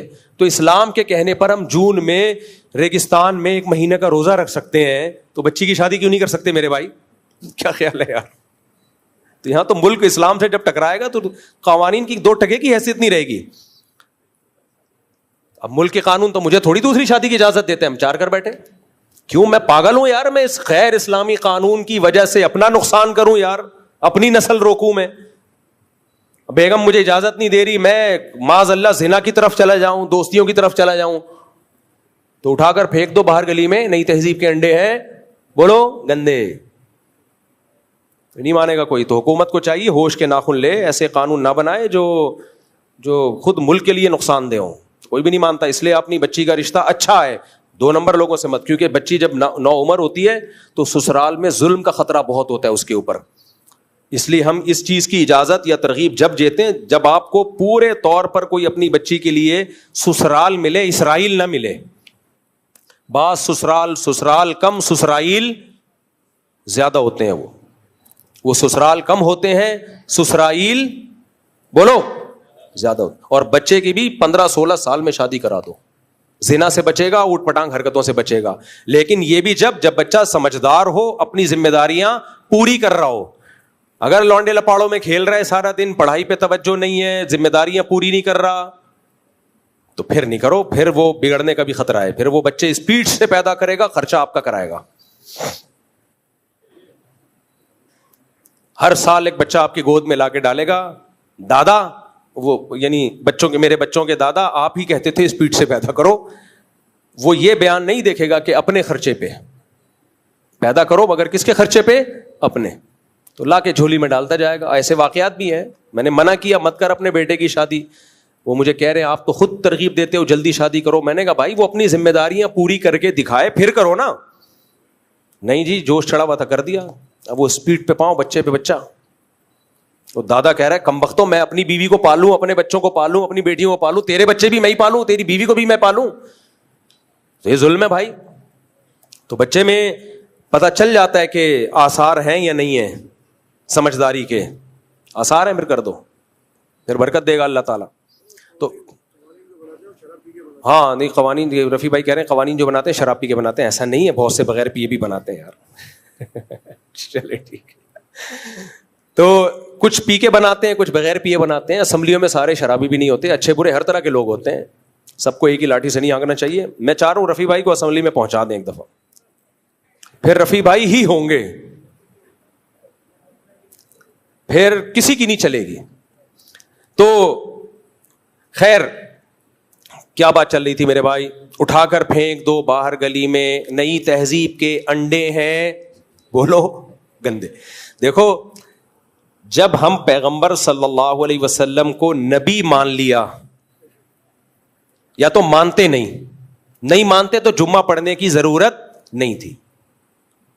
جمعہ نہیں, عیسائی پڑھتے ہیں جمعہ, آپ سب جمعہ پڑھنے آئے ہو تو اس کا مطلب مانتے ہو نا, ورنہ کیا مل رہا ہے جمعہ پڑھ کے آپ. تو جب مانتے ہو تو پھر بھائی ومن اصدق من اللہ قیلا, اللہ کہتے ہیں اللہ سے زیادہ اچھی بات, سچی بات کسی کی بولو نہیں ہو. تو اللہ نے جب کہہ دیا جھوٹ پھنسواتا ہے, سچ نجات دلاتا ہے. اللہ نے جب کہہ دیا وَمَن يَتَوَكَّلْ عَلَى اللَّهِ فَهُوَ حَسْبُهُ, جو اللہ پہ اعتماد کرتا ہے, اللہ پہ توکل کرتا ہے, اللہ اس کے لیے کافی ہو جاتا ہے. تو پھر ہمیں کس پہ توکل کرنا چاہیے؟ اللہ پہ. پھر یہ سیکولر لبرل لوگوں کی باتیں چھوڑ دو, جو یہ کہتے ہیں کہ ایکچولی یہ تربیت نہیں ہو پائے گی, فلاں نہیں ہو پائے گا. یہ سب ان کی باتیں ہیں, ان کی اپنے بچوں کی تربیت دیکھ لو آپ. تو منفیت چھوڑ دو میرے بھائی, مثبت دماغ رکھو, اچھا سوچنا شروع کر دو. اللہ نے ہمیں منفی سوچنے کا حکم دیا ہے یا مثبت سوچنے کا حکم دیا ہے؟ ہاں میں اپنے دوست کا واقعہ سنا رہا تھا, ان کو میں نے میسج بھیجا, میں نے کہا دیکھو انڈیا بھی اب کہہ رہا ہے کہ یار عزت مل رہی ہے اور امریکہ بھی اب پاکستان کو عزت دے رہا ہے. تو انہوں نے کہا اب مفتی صاحب یہ 10 سال پہلے ڈونلڈ ٹرمپ کے یہ امریکہ کے ساتھ پاکستان کا ایک پلان تھا 10 سال پہلے کہ پہلے ایسا ہوگا کہ میں مودی سے حملہ کرواؤں گا, پھر تمہاری مدد کر کے انڈیا پہ حملہ کرواؤں گا, اس سے تمہاری ہو جائے گی بلے بلے, پھر اس کے بعد میں ایران کو بولوں گا امریکہ پہ اٹیک کرے. پہلے میں ایران پہ اٹیک کروں گا, پھر ایران کو میں نے سمجھایا ہوا ہے تمہیں کوئی نہیں پوچھ رہا, میں اٹیک کر کے تم کو ہیرو بناؤں گا, پھر تم اٹیک کرو گے تمہاری بھی بلے بلے ہو جائے گی, تو پھر دونوں مل کے میرے ساتھ مل کے گریٹ اسرائیل کے پروگرام میں شرکت کرنا. یہ آج کی بات ہے, آج کی. میں نے کہا یار بہت زیادہ ہو گئی یار, میں نے کہا بہت زیادہ ہو گئی ہے. میں نے ان سے کہا, میں نے کہا بھائی آپ کو بات سمجھانا ایسے ہے جیسے اونٹ کو رکشے میں بٹھانا, میری بس ہو گئی ہے مجھ سے, خدا کے لیے. میں 1 ہفتے سے اس کا ذہن صاف کر رہا ہوں اپنے دوست کا, کیونکہ اچھے لوگ ہیں, دیندار لوگ ہیں یار. آدمی کہتا ہے نا اچھے لوگوں کو سنبھال کے رکھو, غلط ہاتھوں میں نہ چڑھ جائے. میں نے کہا میری بس ہو گئی. آپ سن رہے ہو؟ میں نے کہا میری کیا ہو گئی ہے, بس ہو. ان کے ساتھ بھی ایک واقعہ دلچسپ. ہمارے ایک دوست ہیں, کوئی ٹینشن کا مریض نہ ہو تو بتائے. ہمارے ایک قریبی دوست ہیں, کوئی کہتا ہے نا میں بہت خوش زندگی گزار رہا ہوں, تو ایک دوست ہیں میرے فرینڈ ہیں بہت پرانے, ان کو بھیج دوں گا.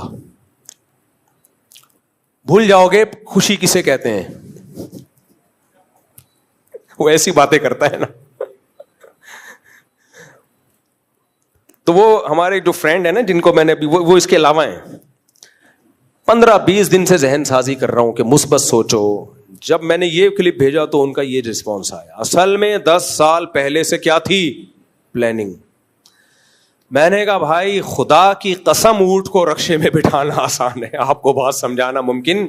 میں نے کہا آئندہ مجھ سے اس ٹاپک پہ بات نہ کریں, میری راتوں کی نیندیں اڑتی ہیں, میں ڈپریشن میں جاتا ہوں. کہتے ہیں کیا ہو گیا, اپنی رائے دینے میں تو کوئی حرج نہیں ہے نا مفتی صاحب, ظرف بڑا رکھیں, رائے ہے. میں نے کہا یار رائے ہے مانتا ہوں, لیکن رائے دینے کا بھی کوئی حد ہوتی ہے. میں نے کہا دیکھو ہم سہراب گڑھ جاتے ہیں قربانی کا جانور خریدنے, ایک بکرا ہمیں نظر آ رہا ہے جس کی ہڈیوں کا سوپ بنا کے پی سکتے ہیں ہم. بوڑھا سا بکرا, 6 دانت کا, ہڈیاں نکلی ہوئی ہیں. ہم نے جا کے اس سے ریٹ پوچھے کہ یار کتنے کا دے رہا ہے, وہ کہے 80 لاکھ کا. پہلے ہم سمجھیں گے شاید 80,000 بول رہا ہے, 800 بول رہا ہے, کہہ رہے نہیں 80 لاکھ کا. غصہ آئے گا کہ نہیں آئے گا؟ میں کہہ رہا ہوں یار تو خالی میں نے بکرا مانگا ہے, تجھ سمیت نہیں مانگا میں نے, خالی بکرا. تو کیا آپ کو غصہ کیوں آ رہا ہے؟ رائے دینے میں تو انسان خود مختار ہے.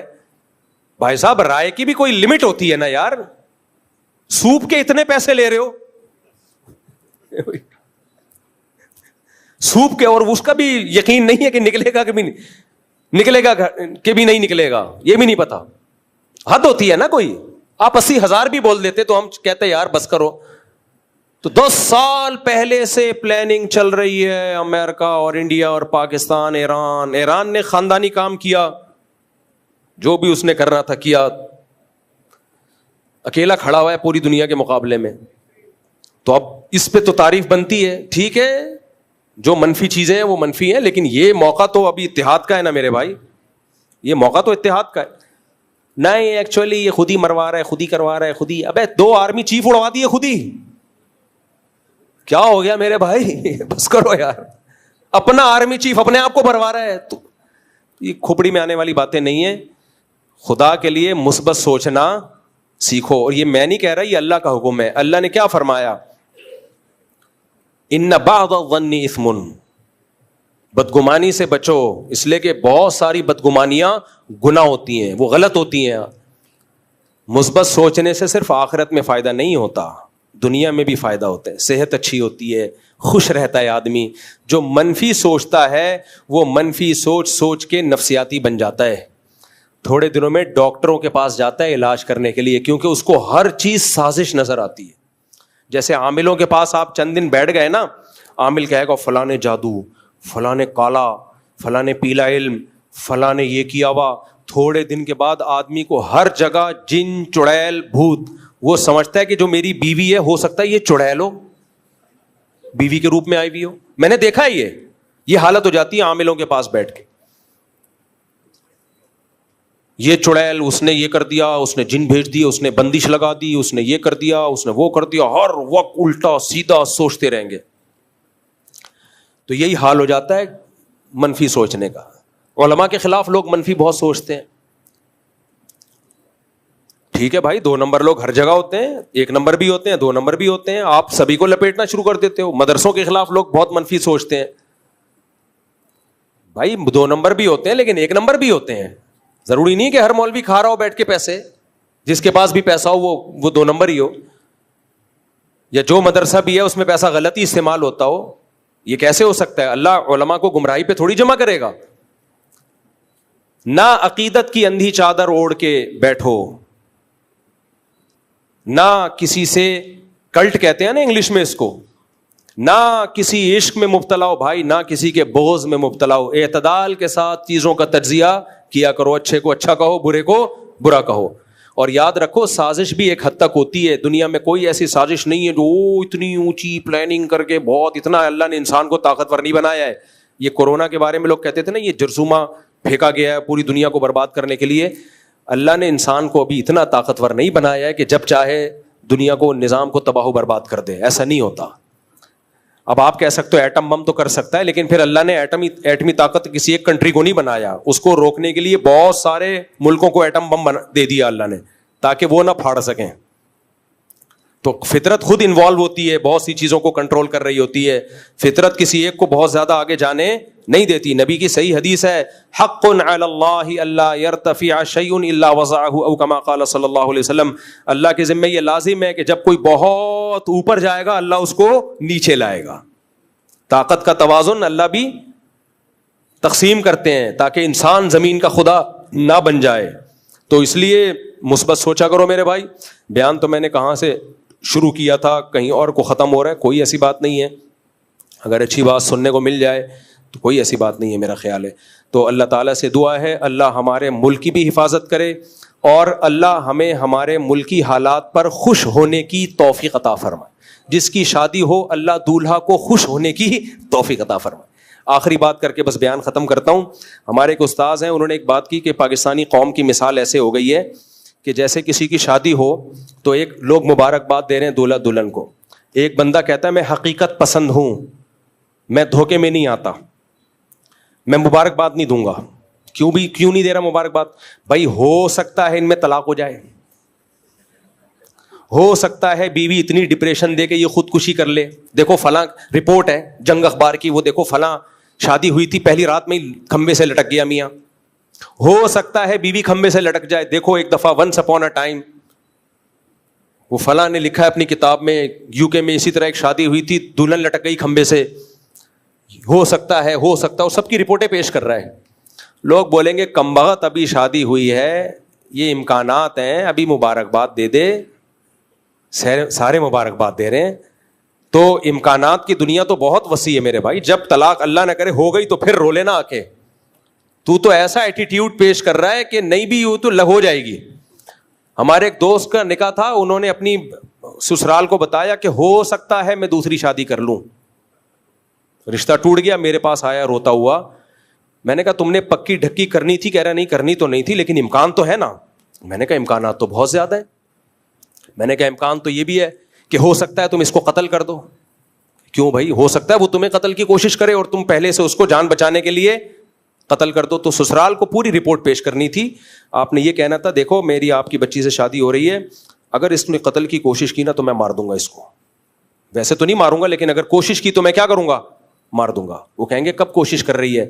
تو آپ کہو میں نہیں کہہ رہا کوشش کر رہی, اگر اس نے میرے ماں باپ کو گالی دی میں رکھ کے چماٹ ماروں گا.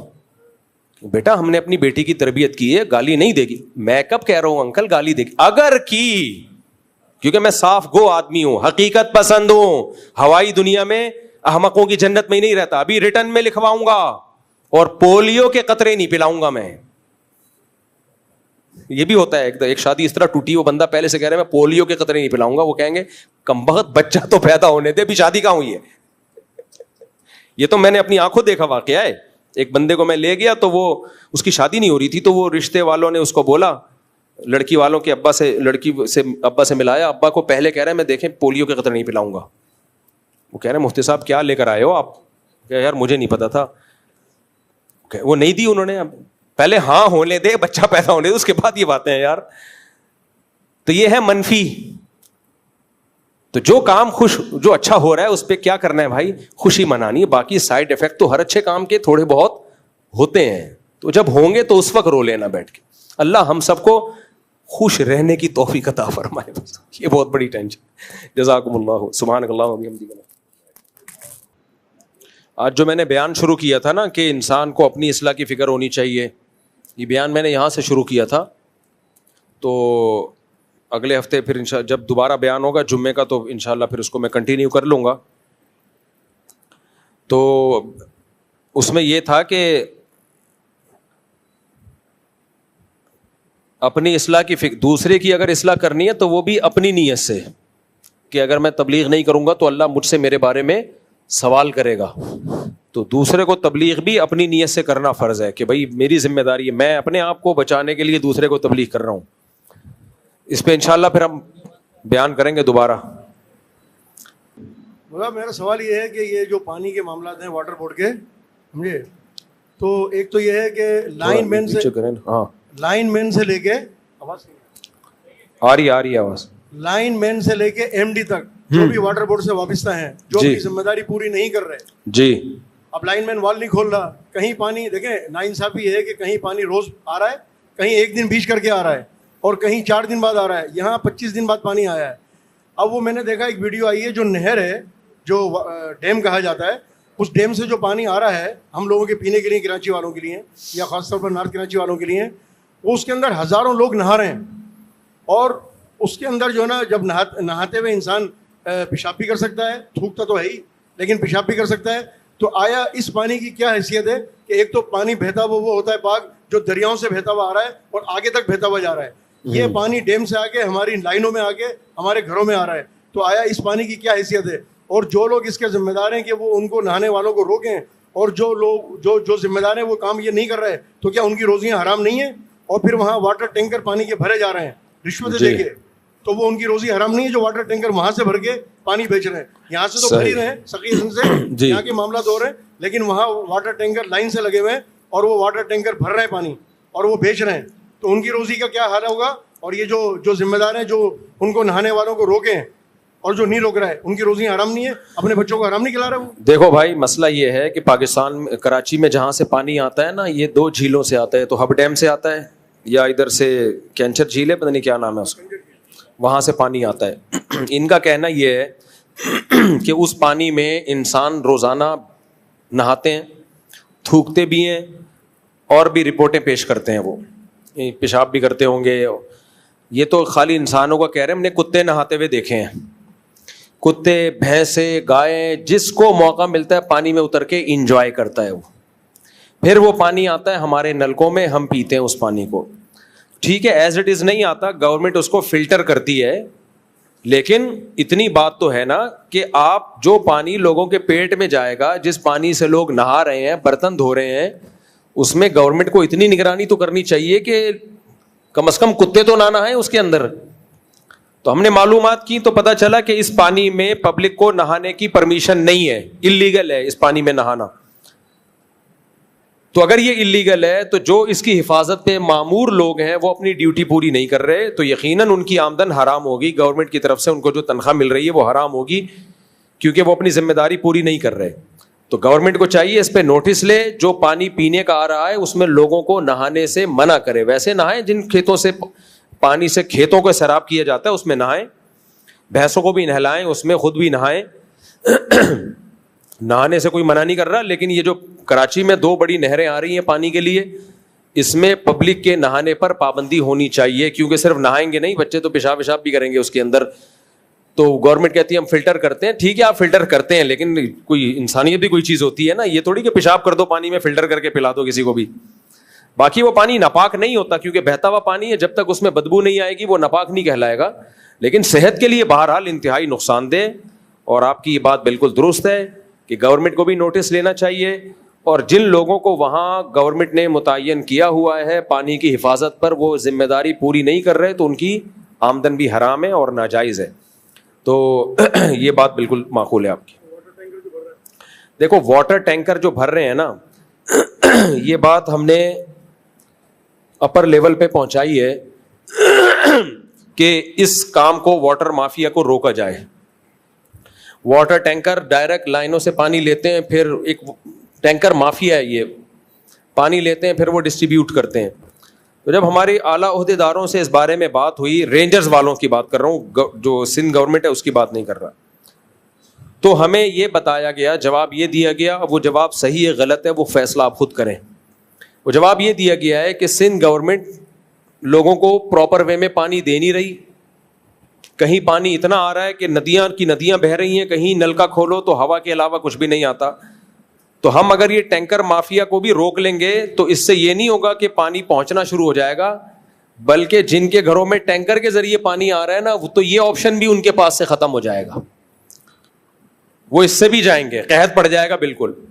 تو جب تک یہ پانی کی لائنوں کا پورا سسٹم صحیح نہیں ہو جاتا, اور یہ گورنمنٹ کرے گی, تو جب تک یہ سسٹم صحیح نہیں ہو جاتا کہ پانی کی ڈسٹریبیوشن صحیح ہو. اس کی ایک آسان مثال دیتا ہوں. ہم نے اعلیٰ عہدیداروں سے بات کی کہ آپ اسمگلنگ کو مکمل کیوں نہیں بین کر دیتے. چوری چھپے بہت سی جگہوں پہ چھپڑ میں اسمگلنگ ہو رہی ہے اور وہاں حکومتی لوگ بیٹھے ہوئے ہوتے ہیں.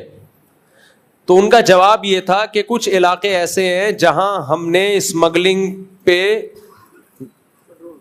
زیادہ خود ہی کنٹرول نہیں کر رہے, کیونکہ گورنمنٹ وہاں خود سے تو لوگوں کو کچھ دے نہیں سکتی, اور اسمگلنگ کو لیگل بھی نہیں کر سکتی. لیگل کرے گی تو دبا کے شروع ہو جائے گی. تو انلیگل کیا ہوا ہے لیکن جانے دیا ہوا ہے کہ تھوڑا بہت ہمیں بھی کھلاؤ خود بھی کھاؤ, کیونکہ اگر بالکل روک لیا جائے گا تو وہ آٹے ڈال کے بھی نہیں رہیں گے, وہ لوگ مر جائیں گے قحط سے. تو جب تک گورنمنٹ کا کہنا ہے کہ ہمارے پاس کوئی آلٹرنیٹ نہیں ہے تو ہم کیا کریں. اب یہ گورنمنٹ صحیح کہہ رہی ہے غلط کہہ رہی ہے, میں اس کا ذمہ دار نہیں ہوں, لیکن یہ کہا ہے. تو یہ ٹینکر مافیا کا بھی ایسا ہی ہے, اگر 100% اس کو بند کر دیا, روک دیا, تو ہمارے گھر تو ٹینکر سے پانی آ رہا ہے بھائی, پتا چلا لائن سے بھی گئے اور ٹینکر سے بھی گئے. تو ٹینکر مافیا کو بین کرنا چاہیے, لیکن اس سے پہلے لائنوں میں تو پانی دو. تو پہلے لائنوں میں پانی آنا شروع ہو جائے, پھر ہم ٹینکر مافیا کے خلاف جلوس نکالیں گے انشاءاللہ. صلو علی الحبیب. چلو بھائی اگلا سوال. ٹھیک ہے.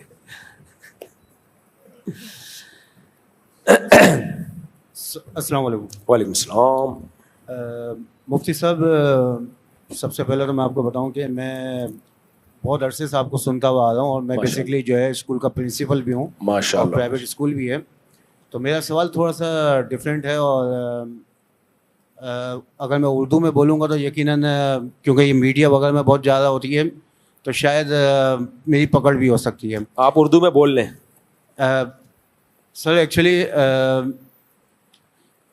when you will turn around the whole Karachi, so that time you can see there is lots of school who are totally illiterate people are running, but board is announced that whenever you will give me little bit bribe and little bit things, so that time we will pass out to you. 9-10 student 9-10 کے بچے آپ دیکھ لیں, یا کوئی بھی آپ اس type کی چیز دیکھ لیں, 120 گز کی جگہ جو ہے, 120 گز کی جگہ اس کے اوپر E D O education district officer school کو رجسٹرڈ نہیں کرتے ہیں. لیکن you can find out the whole Karachi, here is lots of schools are available in this city جو میٹرک تک اسکول چلا رہے ہیں, اور 120 گز سے بھی چھوٹے ہیں, اور رجسٹرڈ اسکول ہیں, ٹھیک ہے, اور بورڈ سے ریکگنائز بھی ہیں, اور ای ڈی او آفس سے رجسٹرڈ بھی ہیں. اور بورڈ آفس میں یہ تھوڑا سا لفظ میں انگلش میں بولوں گا کہ بورڈ یوز ٹو سے دیٹ. سر کیونکہ یہ وائرل ہو جاتی ہے اکثر ویڈیو نا, تو اس وجہ سے تھوڑا سا ڈر بھی لگتا ہے کہیں ایسا نہ ہو کہ میرے پاس ہی کوئی آ جائے. اصل میں تھوڑا شارٹ سوال پوچھے نا, یہ جو آپ نے پوچھا اردو میں بھی پوچھ لیں گے, کچھ نہیں ہوگا, یہ انگلش میں بھی وہی اعتراض ہے جو اردو میں. سوال صرف سر یہ اتنا ویلڈ پوائنٹ ہے. اسکولوں کا آپ حال دیکھو. آپ یہ بات کر رہے ہو کہ 120 گز سے کم پہ اسکول بنے ہوئے ہیں جو انلیگل ہے. میں ایسے اسکول جانتا ہوں اسکول ہی نہیں ہے, پرنسپل کی تنخواہ بھی جا رہی ہے, ڈیسک کے پیسے بھی آ رہے ہیں, وائٹ بورڈ کے پیسے بھی آ رہے ہیں, اور گدھے بیٹھے ہوئے ہیں وہاں پہ, گدھے گھوڑے بندھے ہوئے ہیں. تو اس لیے حکومت زندہ باد. ایسا ہی تھوڑی ہم نے دیکھیں ترقی کے لیے کچھ تو کرنا ہے نا سر. 9-10 میں تو یہ ترقی ہے, ہم نے ان چیزوں میں ترقی کی ہے. سر 9-10 میں اگر جو ہے بچے کو A1 گریڈ چاہیے یا ٹاپ, وہ پیسے سے مل جاتا ہے. دیکھیں جب جان محفوظ نہیں ہے تو آگے تعلیم تو بات کی چیز ہے نا یار. کراچی تو آپ کو پتا ہے رپورٹ یہ ہے کہ کراچی اس وقت پوری دنیا کے بدترین 4 شہروں میں آ گیا ہے, 4تھے نمبر پر ہے رہنے کے لحاظ سے. دنیا کے بدترین شہروں میں کون سے نمبر پر ہے؟ 4تھے نمبر. کراچی کو کراچی کے بجائے کچرا کنڈی کہا کرو. دنیا کی سب سے بڑی کچرا کنڈی کہاں ہے؟ کراچی. سب سے بڑی دنیا کی دا بگیسٹ کچرا کنڈی آف دی ورلڈ. انگلش میں بول رہا ہوں تبھی اردو میں نہیں بول رہا میں. دا بگیسٹ کچرا کنڈی of the world is Karachi. تو یہ تو ٹھیک کہہ رہے ہیں آپ. اب میں یہی کہہ سکتا ہوں, کیا کہہ سکتا ہوں. صرف سوال صرف یہ ہے کہ اگر کوئی بچہ فورس کرتا ہے کہ سر آپ مجھے بھی A1 گریڈ دلوا دیں اور میں کروا سکتا ہوں, نہیں دلوانا جائز نہیں ہے. نہیں دلوا سکتے, جائز نہیں ہے. جائز نہیں ہے, لیکن پیچھے سے بول رہے ہیں کہ اتنے دو لے لو, اور بھی اسکول کی ریپوٹیشن اچھی بنتی ہے. نہیں, رشوت جائز نہیں ہے. جزاک اللہ. اگلا سوال, پھر آپ میں اور حکومت میں فرق کیا ہوگا اگر آپ بھی یہی کام کریں گے؟ جی اچھا, کہاں ہیں پرچی پر؟ کہاں ہیں ابھی ہیں؟ مفتی صاحب گزارش, کئی مہینوں میں آپ سے رابطے نہیں مل سکا, آپ مسجد میں آئے مگر اندر نہیں آ سکا, باہر سے واپس چلا گیا. مجھے آپ کا ستایا ہوا ایک بیاہ آ تو میں واپس چلا جاتا ہوں. مفتی صاحب اصل میں کچھ پریشان ہوں کافی, کوئی فون نمبر ہے میں رابطہ کر لوں گا ان سے بات میں ہی. چلیں فون نمبر ڈالا ہوا ہے نیچے تو کیا ضرورت ہے. مفتی صاحب میرا جی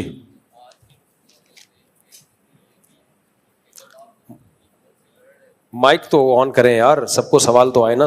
جب آپ دشمن کی فوج سے لڑ رہے ہوتے ہیں تو اصول یہ ہے کہ اس کے جو عورتیں, بچے اور بوڑھے ہیں یعنی لوکل مقامی آبادی, اس پر ان کو مارنا یا کسی بھی طرح کی اذیت دینا ناجائز ہے.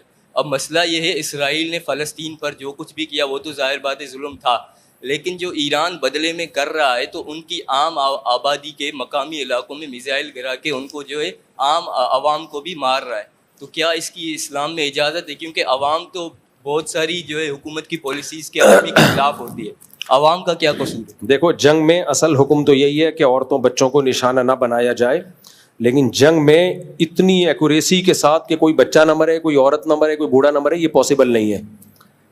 عملی طور پر یہ ممکن نہیں ہے. فلسطین میں تو ٹارگٹ ہی بچوں کو کیا جا رہا ہے نا, اس میں تو اصل تو ہے ہی نہیں, سامنے تو وہ تو فرنٹ پہ ہے ہی نہیں. لیکن یہاں سے جب میزائل داغے جائیں اور نیت یہ ہو کہ ان کے فوجی اڈوں کو اٹیک کرنا ہے, لیکن 100% یہ پاسبل نہیں ہے. اس کی مثال ایسے ہے, فقہا نے لکھا ہے کہ جب آپ میدان جہاد میں ہو اور دشمن مسلمان قیدیوں کو ڈھال بنا کے سامنے آ جائے, آپ نے ان کا قلعہ فتح کرنا ہے. اب انہوں نے کیا کیا, مسلمان قیدی سامنے لا کے کھڑا کر دیے کہ تیر مارو گے تو ان کو لگے گا, تو شرعاً ان کو بھی تیر مارنا جائز ہے. وجہ اس کی یہ کہ پھر تو آگے بڑھ ہی نہیں سکیں گے, فتح ہو ہی نہیں سکتی, وہ کھا جائیں گے, ہمیں طاقت میں آ جائیں گے. تو اس میں علماء نے لکھا ہے کہ نیت کرے گا, اللہ میں اس مسلمان کو مارنے کی نیت نہیں کر رہا, میری نیت اس کو مارنا ہے, لیکن اس نے ڈھال بنا لیا, میرے پاس کوئی آپشن نہیں ہے. تو جنگ میں یہ ممکن نہیں ہے کہ جی بالکل آپ نے جس کا نشانہ بنایا اسی کی کھوپڑی پہ جا کے میزائل لگے, یہ پاسبل نہیں ہے. اب پاکستان نے انڈیا پہ جو اٹیک کیا ان کی فوجی تنصیبات کو نشانہ بنایا ہے, لیکن کیا بلی نہیں مری ہوگی اس میں, کیا گائے نہیں مری ہوں گی اس میں؟ تو اس میں بے گناہ لوگ بھی وہ مرتے ہیں, وہ روکنا ممکن نہیں ہوتا, ممکن نہیں ہوتا. ہاں ہدف ہی بے گناہ لوگوں کو بنایا جائے یہ حرام ہے, ناجائز ہے. تو ایک بزرگ بیان کر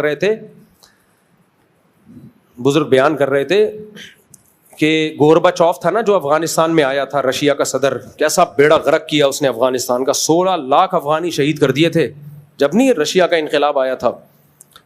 تو ایک بزرگ بیان کر رہے تھے, ہائے گورباچوف نے ظلم کیا, بیچارہ جہنم میں جائے گا, میں چاہتا ہوں وہ ایمان لے آئے اور میں اس کو جنت میں لے جاؤں, ہائے ہائے ہائے ہائے. تو ایک افغانی بیٹھا ہوا تھا, کیونکہ اس نے تو لاشیں دیکھی تھی نا افغانستان میں. اس نے کہا مولوی صاحب گورباچوف قیامت میں ملے نا, اس کو بھی کوٹوں گا, تجھے بھی پکڑ کے کوٹوں گا ساتھ میں. گورباچوف کو تو چھوڑوں گا نہیں, تجھے بھی نہیں چھوڑوں گا. ایک حد ہوتی ہے میرے بھائی. موسیٰ علیہ السلام نے آخر میں فرعون کے خلاف بد دعا کی تھی, موسیٰ علیہ السلام اور ہارون علیہ السلام نے, اے اللہ فرعون کے دل پر مہر لگا دے اور ایسا سخت دل کر دے کہ اب اس کو ایمان کی توفیق ہی نہ ملے. ایسا نہ ہو آخر میں توبہ کر کے مر جائے اور سارے گناہ معاف کروا کے چلا جائے. اللہ تو معاف کر دیتا ہے. تو یہ سارے قتل جو اس نے کیے, ہم پہ ظلم کیا, یہ معاف نہیں ہونا چاہیے. اللہ اس کے دل کو سخت کر, اس سے توبہ کی توفیق چھین لے. جب تک دردناک عذاب نہ دیکھ لے توبہ کی توفیق نہ ملے اس کو, کیونکہ عذاب دیکھنے کے بعد توبہ قبول نہیں ہوتی. تو ایک حد تک انسان کو نرم دل ہونا چاہیے, اس کے بعد پھر بد دعائیں ہی بنتی ہیں. تو اتنے نیک نہ بنے کہ ہائے بیچارے بیچارے بیچارے بیچارے نہیں ہیں, سارے ایک جیسے ہیں. چلو السلام علیکم مفتی صاحب.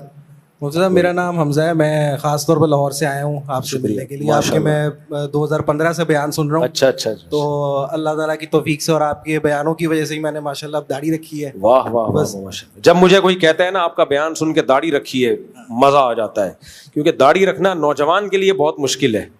لوگ کہتے ہیں ہم نیک بن جائیں ملا نہ کہلائیں, اس لیے داڑھی رکھ لی, اس کا مطلب اس نے یونیفارم پہن لیا ہے. اور بڑا اس سے ایک روحانی طور پہ چینج فیل کیا ہے میں نے. گناہوں سے اب جو ہے نا وہ شرم آتی ہے گناہ کرتے ہوئے داڑھی رکھ کے. تو مجھ سے سوال میرا آپ سے, ایک تو ریکویسٹ تھی, ایک تصویر آپ کے ساتھ لینی تھی, اور دوسرا ایک سوال میرا یہ تھا کہ میں سی اے بیک گراؤنڈ سے, مطلب سی اے پروفیشن سے میرا تعلق ہے. تو ہمارے پروفیشن میں ایک بہت زیادہ جو ہے نا وہ کنفیوژن ہوتی ہے کہ ہم لوگ آڈٹس کرتے ہیں مختلف کمپنیز کے. تو اس میں کئی کمپنیز ہیں جن کے اندر جن کا سودی بینک کے ساتھ لین دین ہوتا ہے, کئی دفعہ بینکس کا آڈٹ کرنا پڑ جاتا ہے. تو وہ جو آڈٹ ہم لوگ کر رہے ہوتے ہیں, دیکھیں آڈٹ کر لیں, میں سوال سمجھ, کیونکہ سوال بہت پوچھا جاتا ہے نا, آڈٹ کر لیں, اس کی جو انکم ملے گی وہ نہ لیں, وہ ٹریننگ کا حصہ ہے تو وہ کر لیں, لیکن اس کی انکم جو ملے اس دوران وہ سب صدقہ کریں. جیسے ہم لوگ فرم کے اندر, میں سمجھ گیا, یہ سوال کامن, چارٹرڈ اکاؤنٹنٹ جو بھی اکاؤنٹنگ پڑھ رہے ہوتے کامن سوال ہے یہ, تو کر لیں, لیکن اس کی ارننگ حلال نہیں ہے, اور نیت یہ ہو آپ کی کہ میں صرف سیکھ رہا ہوں. اور مفتی صاحب ایک چھوٹا سوال اور تھا. ابھی ماشاءاللہ میرے ایک بیٹے کی ولادت ہوئی ہے, تو 2 بچے ہو گئے میرے الحمدللہ. اب جو میری مسز ہیں وہ یہ کہتی ہیں کہ ابھی یہ 2 پہلے بڑے ہو جائیں, اس کے بعد ہم تیسرے کا سوچیں گے, کیونکہ ان کو سنبھالنا بہت مشکل ہے. دیکھو 2 بچے ہو گئے, اس کے بعد ہم تیسرے کا سوچیں گے, پہلے بڑے ہو جائیں گے, یہ سوچ تو غلط ہے. ہاں یہ ضرور ہوتا ہے کہ 2 بچے ہو جائیں تو عورت کے لیے فوراً ہی تیسرا آ جائے, تو ان تینوں کو سنبھالنا مشکل ہوتا ہے. تو اس بیس پہ کوئی تھوڑا سا وقفہ دے دے تو کوئی حرج نہیں ہے اس میں, 2-3 سال کا. لیکن یہ بھی ایک فضول حرکت اس لیے ہے کہ یہ وقفہ فطرت خود دیتی ہے, یعنی اللہ کا نظام ہے نا, اور اللہ کو بھی تو پتا ہے کہ ایک دم سے اتنے نہیں سنبھالے جائیں گے. تو ایسا نہیں ہوتا کہ آپ چاہیں کہ ہر سال بچہ پیدا ہو جائے تو ہو بھی جائے گا, ایسا پریکٹیکلی ہوتا نہیں ہے. فطرت نے خود وقفے کے لیے انتظامات کیے ہوئے ہیں. ایسا نہیں ہوتا آپ کی شادی ہوئی تو ہر سال بچہ آ رہے ہیں, تو ریئر ہوتے ہیں ایسے, 100 میں کوئی 1 آدھ کیس ہوگا. نارملی ایسا ہوتا نہیں ہے, نیچر خود انوالو ہو جاتی ہے.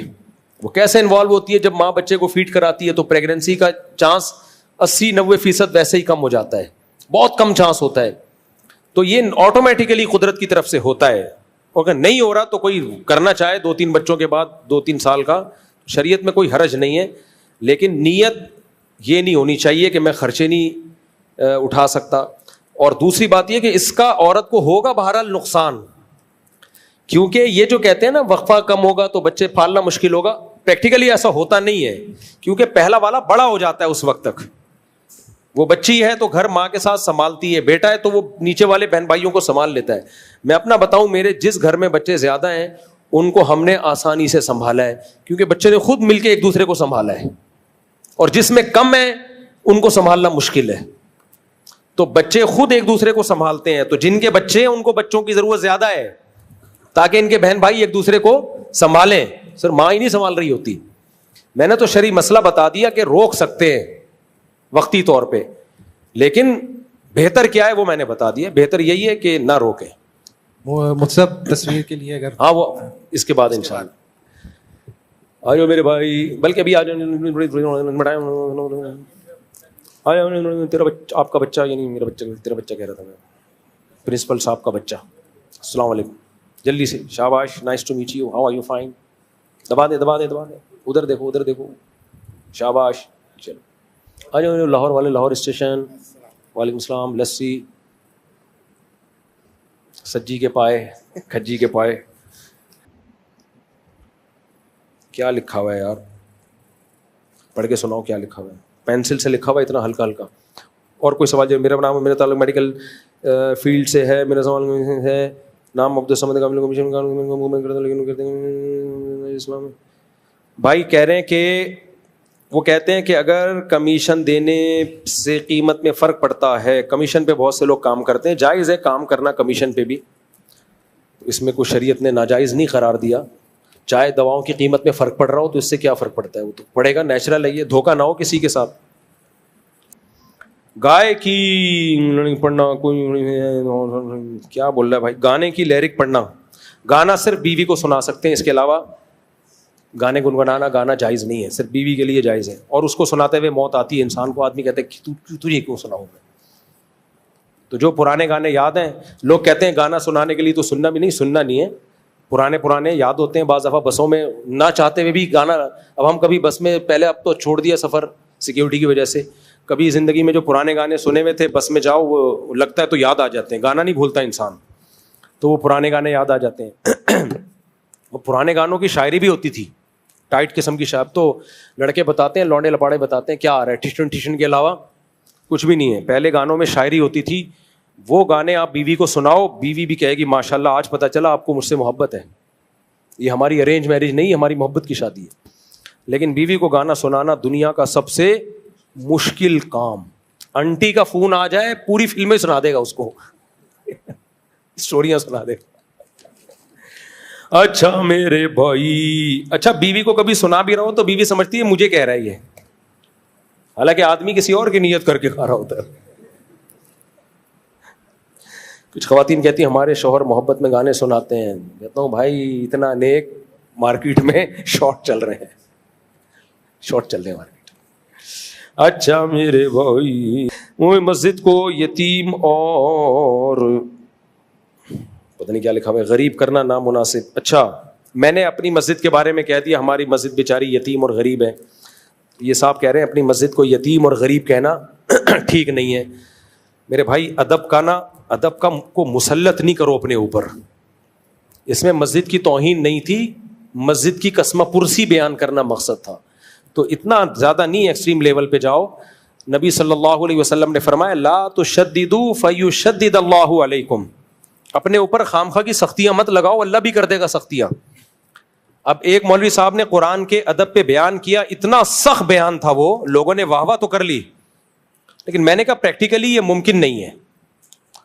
اب دیکھو میں کرسی پہ بیٹھا ہوں, کوئی یہاں قرآن رکھ کے بیٹھا ہوا ہے, تو ہم کیا کہتے ہیں ٹھیک ہے جائز ہے, کیونکہ اگر اس پہ پابندی لگا دی تو پھر ایک بھی آدمی کرسی پہ بیٹھا ہوا ہے, کوئی بھی زمین پہ بیٹھ کے قرآن پڑھ ہی نہیں سکتا, اس کو زمین سے اتارنا پڑے گا یا سب کو کرسیوں پہ بٹھانا پڑے گا. شروع میں ایسا ہوتا تھا جب اوپر پورشن میں لوگ بیت الخلا بھی بناتے, نیچے والے پورشن میں قرآن رکھا ہوا ہوتا, لوگ کہتے ہیں ہمارے گھر کے اوپر پورشن میں لوگ سو رہے ہیں, واش روم جا رہے ہیں, نیچے والے پورشن میں الماری میں قرآن رکھا ہے, یہ بے ادبی تو نہیں ہے؟ بعض لوگوں نے کہا یہ بے ادبی ہے, اوپر بیت الخلا نیچے قرآن. ہم نے اسی وقت فتویٰ دیا بھائی یہ بے ادبی نہیں ہے, اوپر کا پورشن بالکل ایک الگ چیز ہے, نیچے کا پورشن بالکل ایک الگ چیز ہے. تو اپنے اوپر اتنا ادب مسلط کرو جو افورڈ کر سکو. اب قرآن رکھا ہوا ہوتا ہے پیچھے, سعودی عرب میں ہم نے دیکھا ہے پیچھے لوگ قرآن پڑھ رہے ہوتے ہیں, لوگ آگے بیٹھے ہوئے ہوتے ہیں, ان کی پشت ہو رہی ہوتی ہے. ہمارے یہاں یہ کر ہی نہیں سکتے آپ, پیٹھ ہو رہی ہے. اس کا نتیجہ کیا نکلا, پچھلی صفوں میں بیٹھ کے کوئی آخر تک قرآن ہی نہیں پڑھ سکتا. تو ادب کریں اعتدال سے, اتنا نہ مسلط کریں کہ زندگی گزارنا مشکل ہو جائے.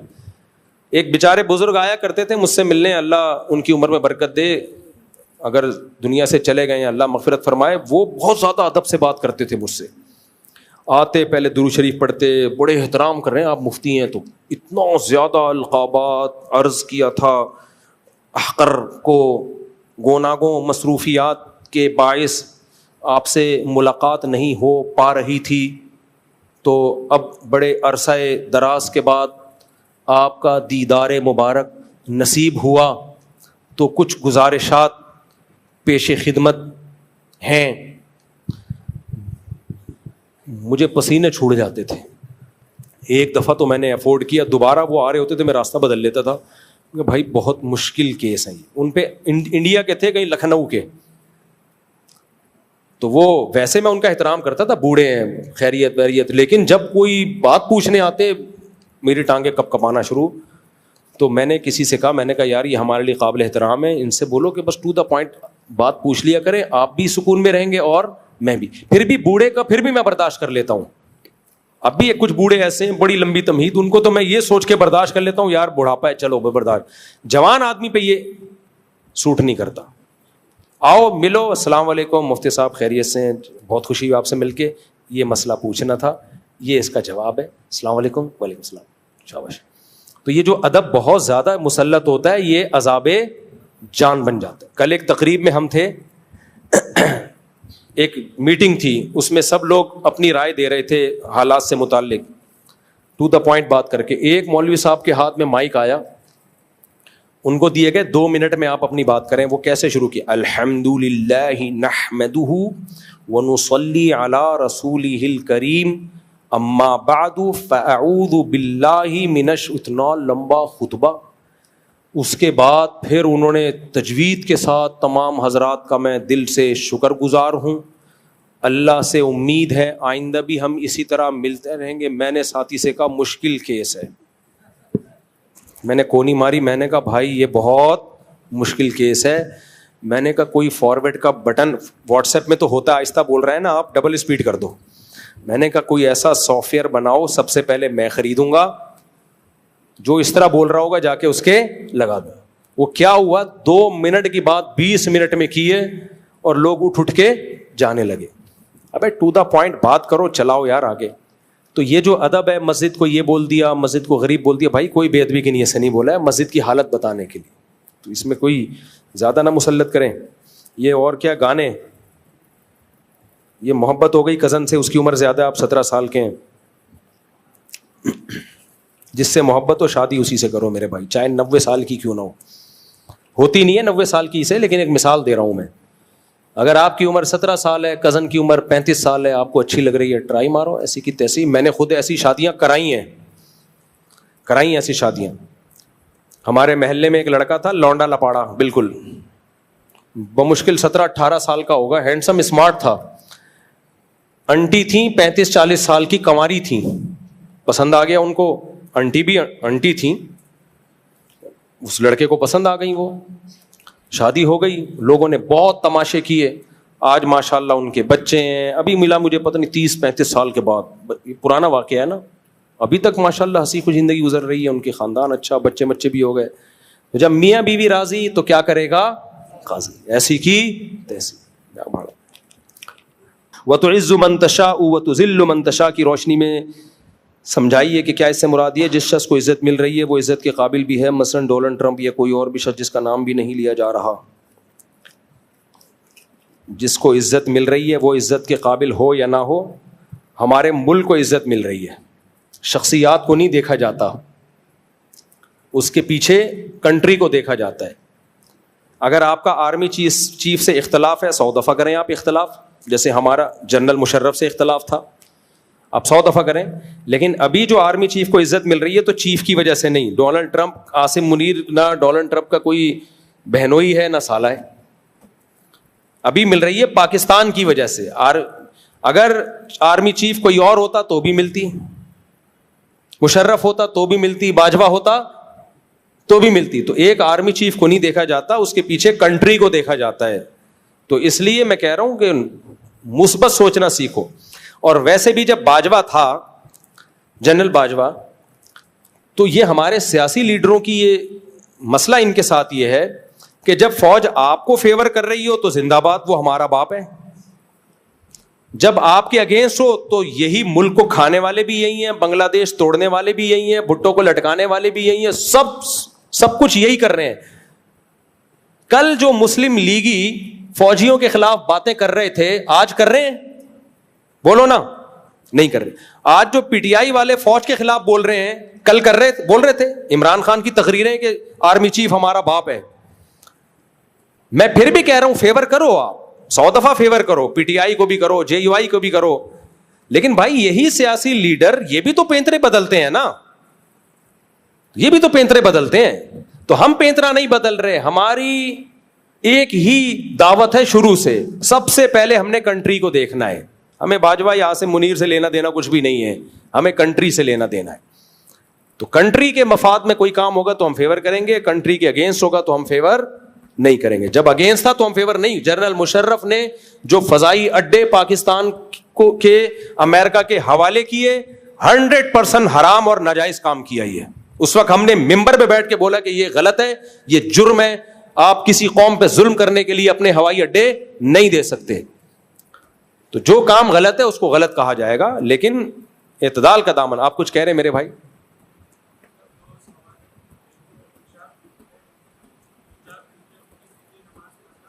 کن کے پیچھے؟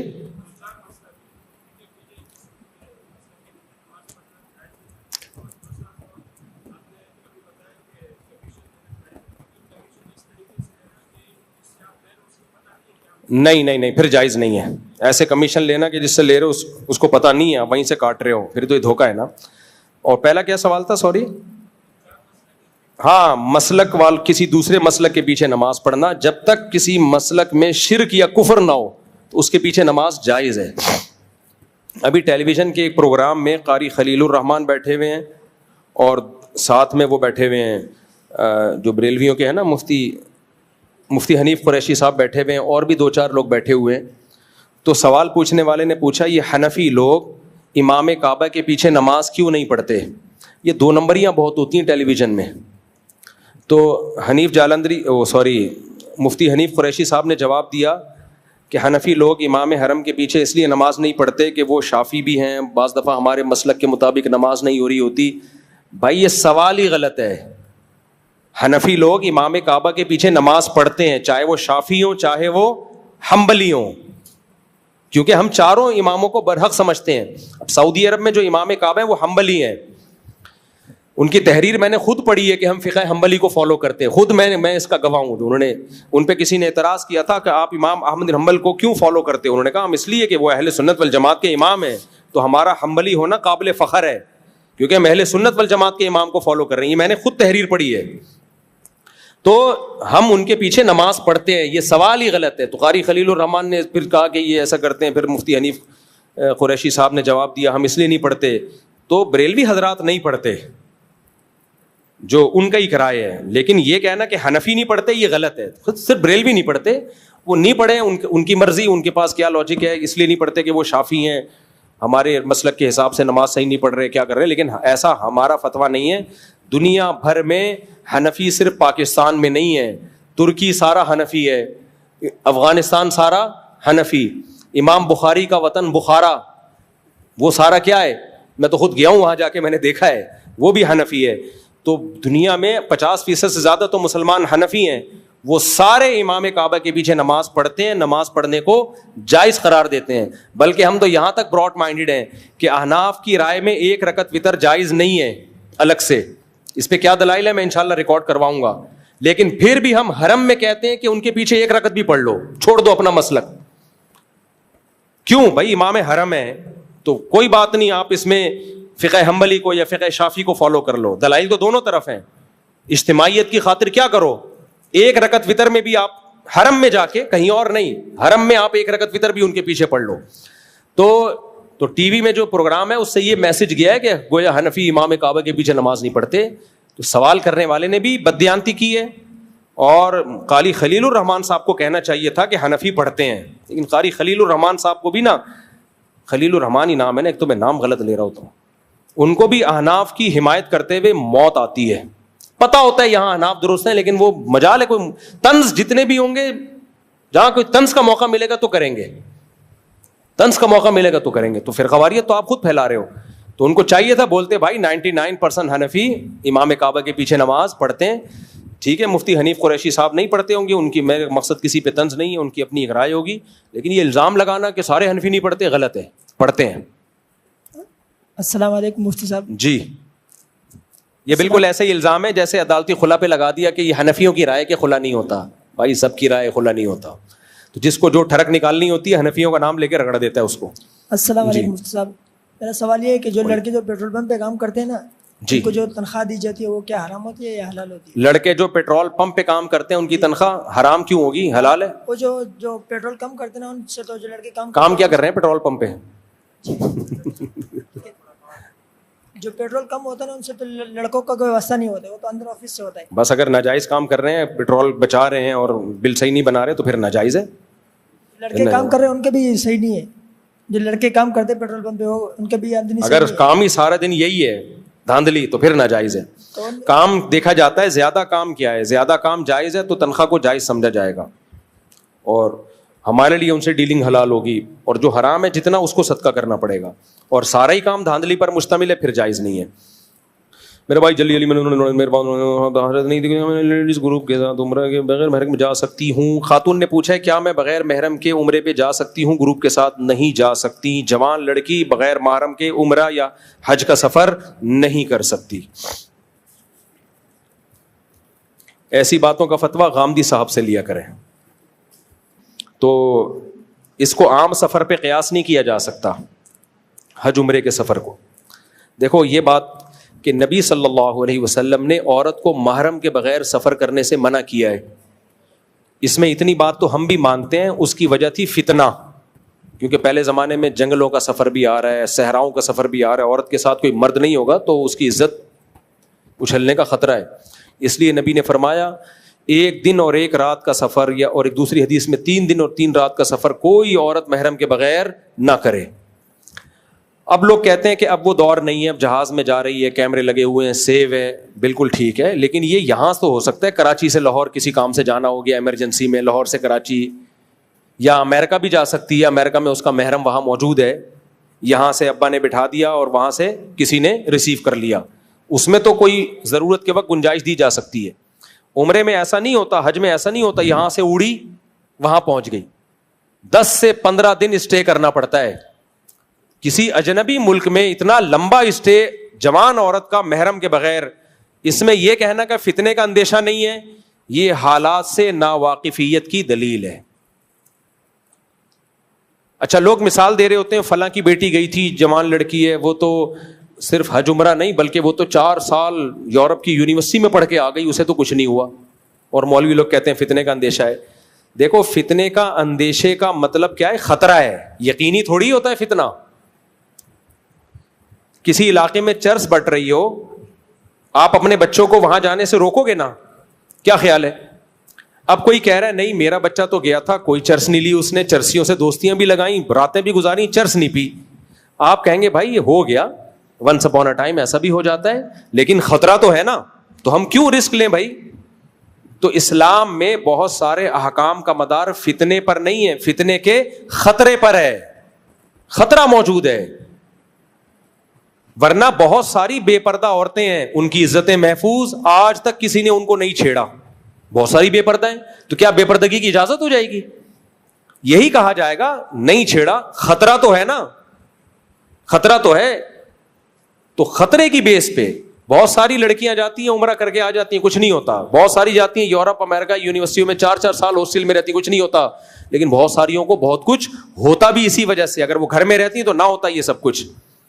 تو شریعت نے فتنے پر مدار نہیں رکھا, فتنے کے خطرے پر مدار رکھا ہے. تو حج اور عمرے میں بہت ٹائم گزارنا پڑتا ہے, اجنبی ملک ہے, اجنبی کنٹری ہے, سارے اجنبی لوگ ہیں, تو بہت خطرہ ہوتا ہے ٹاکرا ہو جائے. دوستیاں جہازوں میں ہو جاتی ہیں, دوستیاں بیٹھے بیٹھے دوستیاں ہو جاتی ہیں, بڑے اسکینڈل چلتے ہیں پھر. تو اس لیے اتنی تو گنجائش ضرورت کے وقت دی جا سکتی ہے, یہاں سے وہاں جا رہی ہیں, وہاں سے یہاں آ رہی ہیں, لیکن کسی دوسرے کنٹری میں اتنے ٹائم کے لیے اسٹے کرنا محرم کے بغیر, اس کی بالکل اجازت نہیں. ہاں بوڑھی عورتیں مستثنا ہے, تو بوڑھی عورتوں وہ بغیر محرم کے جا سکتی ہیں. اب بوڑھی کون ہے تو ہم کوئی ایج نہیں بتاتے, جو عورت کہہ دے کہ میں بوڑھی ہوں وہ چلی جائے. السلام علیکم. وہ مر جائے گی. ہماری جاننے والی ایک خاتون اس چکر میں مر گئی, ڈاکٹر کو اپنی عمر ہی نہیں بتاتی تھی صحیح, 35 سال کے بعد انہوں نے بتانا چھوڑ دیا. ڈاکٹر 35 سال کے حساب سے ان کو میڈیسن دے رہا تھا جبکہ وہ 55 کی ہو چکی تھی. جھوٹ بولا ڈاکٹر سے اور مر گئی, موت گوارا کر لی, مگر یہ کہنا کہ میں 55 کی ہو چکی ہوں یہ گوارا نہیں کیا. یہ ہوتے ہیں عزم کے پکے. السلام علیکم مفتی صاحب, میرا نام ذوالفقار ہے, میں سعودیہ سے آیا ہوں چھٹیوں میں. Very good. تو میرے کافی کولیگ جو ہے آپ کو دیکھتے ہیں. Very good. اور ان میں سے ایک انڈین کولیگ نے مجھے کہا تھا کہ آپ کراچی میں رہتے ہو لیکن آج تک آپ کی مفتی طارق مسعود سے ملاقات نہیں ہوئی, تو ایک تو ملاقات کرنی ہے آپ سے, ایک تصویر کی درخواست ہے. اچھا, 2 چھوٹے سوال ہیں میرے. جلی سعودیہ میں جو ہے وہ میں بچوں کو اس دفعہ اس لیے لے کر آیا ہوں کہ یہاں پہ آ کے بقرعید دیکھیں. وہاں پہ وہ میرے بچے یوٹیوب دیکھتے ہیں تو وہ ایسا کوئی اسلامی چینل, بچوں کا چینل نظر نہیں آتا. تو اس سلسلے میں جامعۃ الرشید کیا کام کر رہا ہے؟ دوسرا سوال یہ ہے کہ آپ جو یہ مشن لے کے چل رہے ہیں 4 شادیوں کا, تو کیا آپ نے اپنے کچھ شاگرد ایسے بنائے ہیں جو یہ آپ کا مشن آگے لے کے چلیں گے؟ دیکھو بچوں کو پھر بقرعید میں پاکستان لایا کرو. کراچی, خدا کی قسم بقرعید کا مزہ کراچی میں ہی ہے, بہت زیادہ مزہ. میں نے دیکھا ہے کینیڈا سے UK سے لوگ اپنے بچوں کو کراچی لا رہے ہوتے ہیں, باقی ملکوں میں مزہ نہیں ہے بقرعید کا. اور پاکستان میں بھی جو مزہ کراچی میں کہیں اور نہیں ہے. تو وہ اس کا تو یہ جواب ہو گیا کہ بچوں کو سعودی عرب نہ رکھیں بقرعید میں, ان کو یہاں لے کر آئیں. سعودیوں کو بولیں تم بھی آؤ ہمارے یہاں آؤ, بقرعید یہاں آ کے گزارا کرو. باقی یوٹیوب چینل تو لوگ بنا رہے ہیں, مذہبی چینل بھی ہیں. جامعۃ الرشید کا مجھے نہیں پتا, شاید بنایا انہوں نے, نہیں بنایا واللہ عالم. بنانا چاہیے بچوں کے لیے مذہبی چینل. ان لوگوں نے تو بنائے ہیں, جو دعوت اسلامی والے لوگوں نے بھی اچھے چینل بنائے ہیں بچوں کے. جی دوسرا سوال میرا رہ گیا مفتی صاحب. دوسرا سوال یہ تھا کہ جو آپ مشن لے کے چل رہے ہیں 4 شادیوں کا. ہاں 4 شادیوں والا مشن لے کے میں چل رہا ہوں. یہ آپ کی بات کون لے کے چلے گا؟ آپ نے ایسے شاگرد تیار کیے ہیں؟ نظریہ تو بن چکا ہے اور بہت سے لوگ, اب میڈیا پہ یہ بحث آنا شروع ہو گئی ہے, مدارس سے فتوے نکلنا شروع ہو گئے ہیں, تو بہت تبدیلی ہو گئی ہے. اب جو لوگ کریں گے تو ظاہر ہے ان کی نسلوں میں یہ کام جاری ہوگا نا, تو ہو چاہیے چل پڑائے. اب یہ وہ کیا ہے, پھونکوں سے یہ چراغ بجھایا نہ جائے گا, بچوں کی پیدائش کو روکا نہ جائے گا. 19 کے بعد 19 ہوئے تو شرم تو آئے گی نا. کچھ لوگ تو مذاق اڑا رہے ہیں, یہ دیکھو مولویوں کا اس کے علاوہ کوئی کام ہی نہیں ہے, لیکن بہت سے شرمندہ بھی ہو رہے ہیں کہ یار ہماری صحت مفتی صاحب سے زیادہ اچھی ہے, ہمارے پاس مفتی صاحب سے زیادہ پیسہ ہے, ہم ابھی مفتی صاحب سے زیادہ ینگ ہیں اور کوئی رپورٹ ہی نہیں ہے. شرم آ رہی ہے ان کو. انقلاب آئے گا. وہ لوگ بیزار ہیں, پتہ ہے آپ کو, وہ چاہ رہے ہیں یہ بیانات ہماری قوم کے لیے ہوں. اللہ کی قسم امریکہ ہم سے ناراض اس لیے نہیں ہے کہ ہم 4 شادیوں اور زیادہ بچوں کی بات کرتے ہیں, نا. وہ کہہ رہے ہیں یہ پاکستانیوں کو کیوں سکھا رہے ہو. وہ کہتے ہیں ہم پاکستانیوں پہ پیسہ خرچ کر رہے ہیں نسل روکنے کے لیے, کیونکہ ہماری بڑھ نہیں رہی, ان غریبوں کی پھیل رہی ہے. یہی بیانات اگر میں انگریزوں میں دینا شروع کر دوں نا کہ زیادہ بچے پیدا کرو, مجھے نیشنلٹی دے دیں گے وہ لوگ.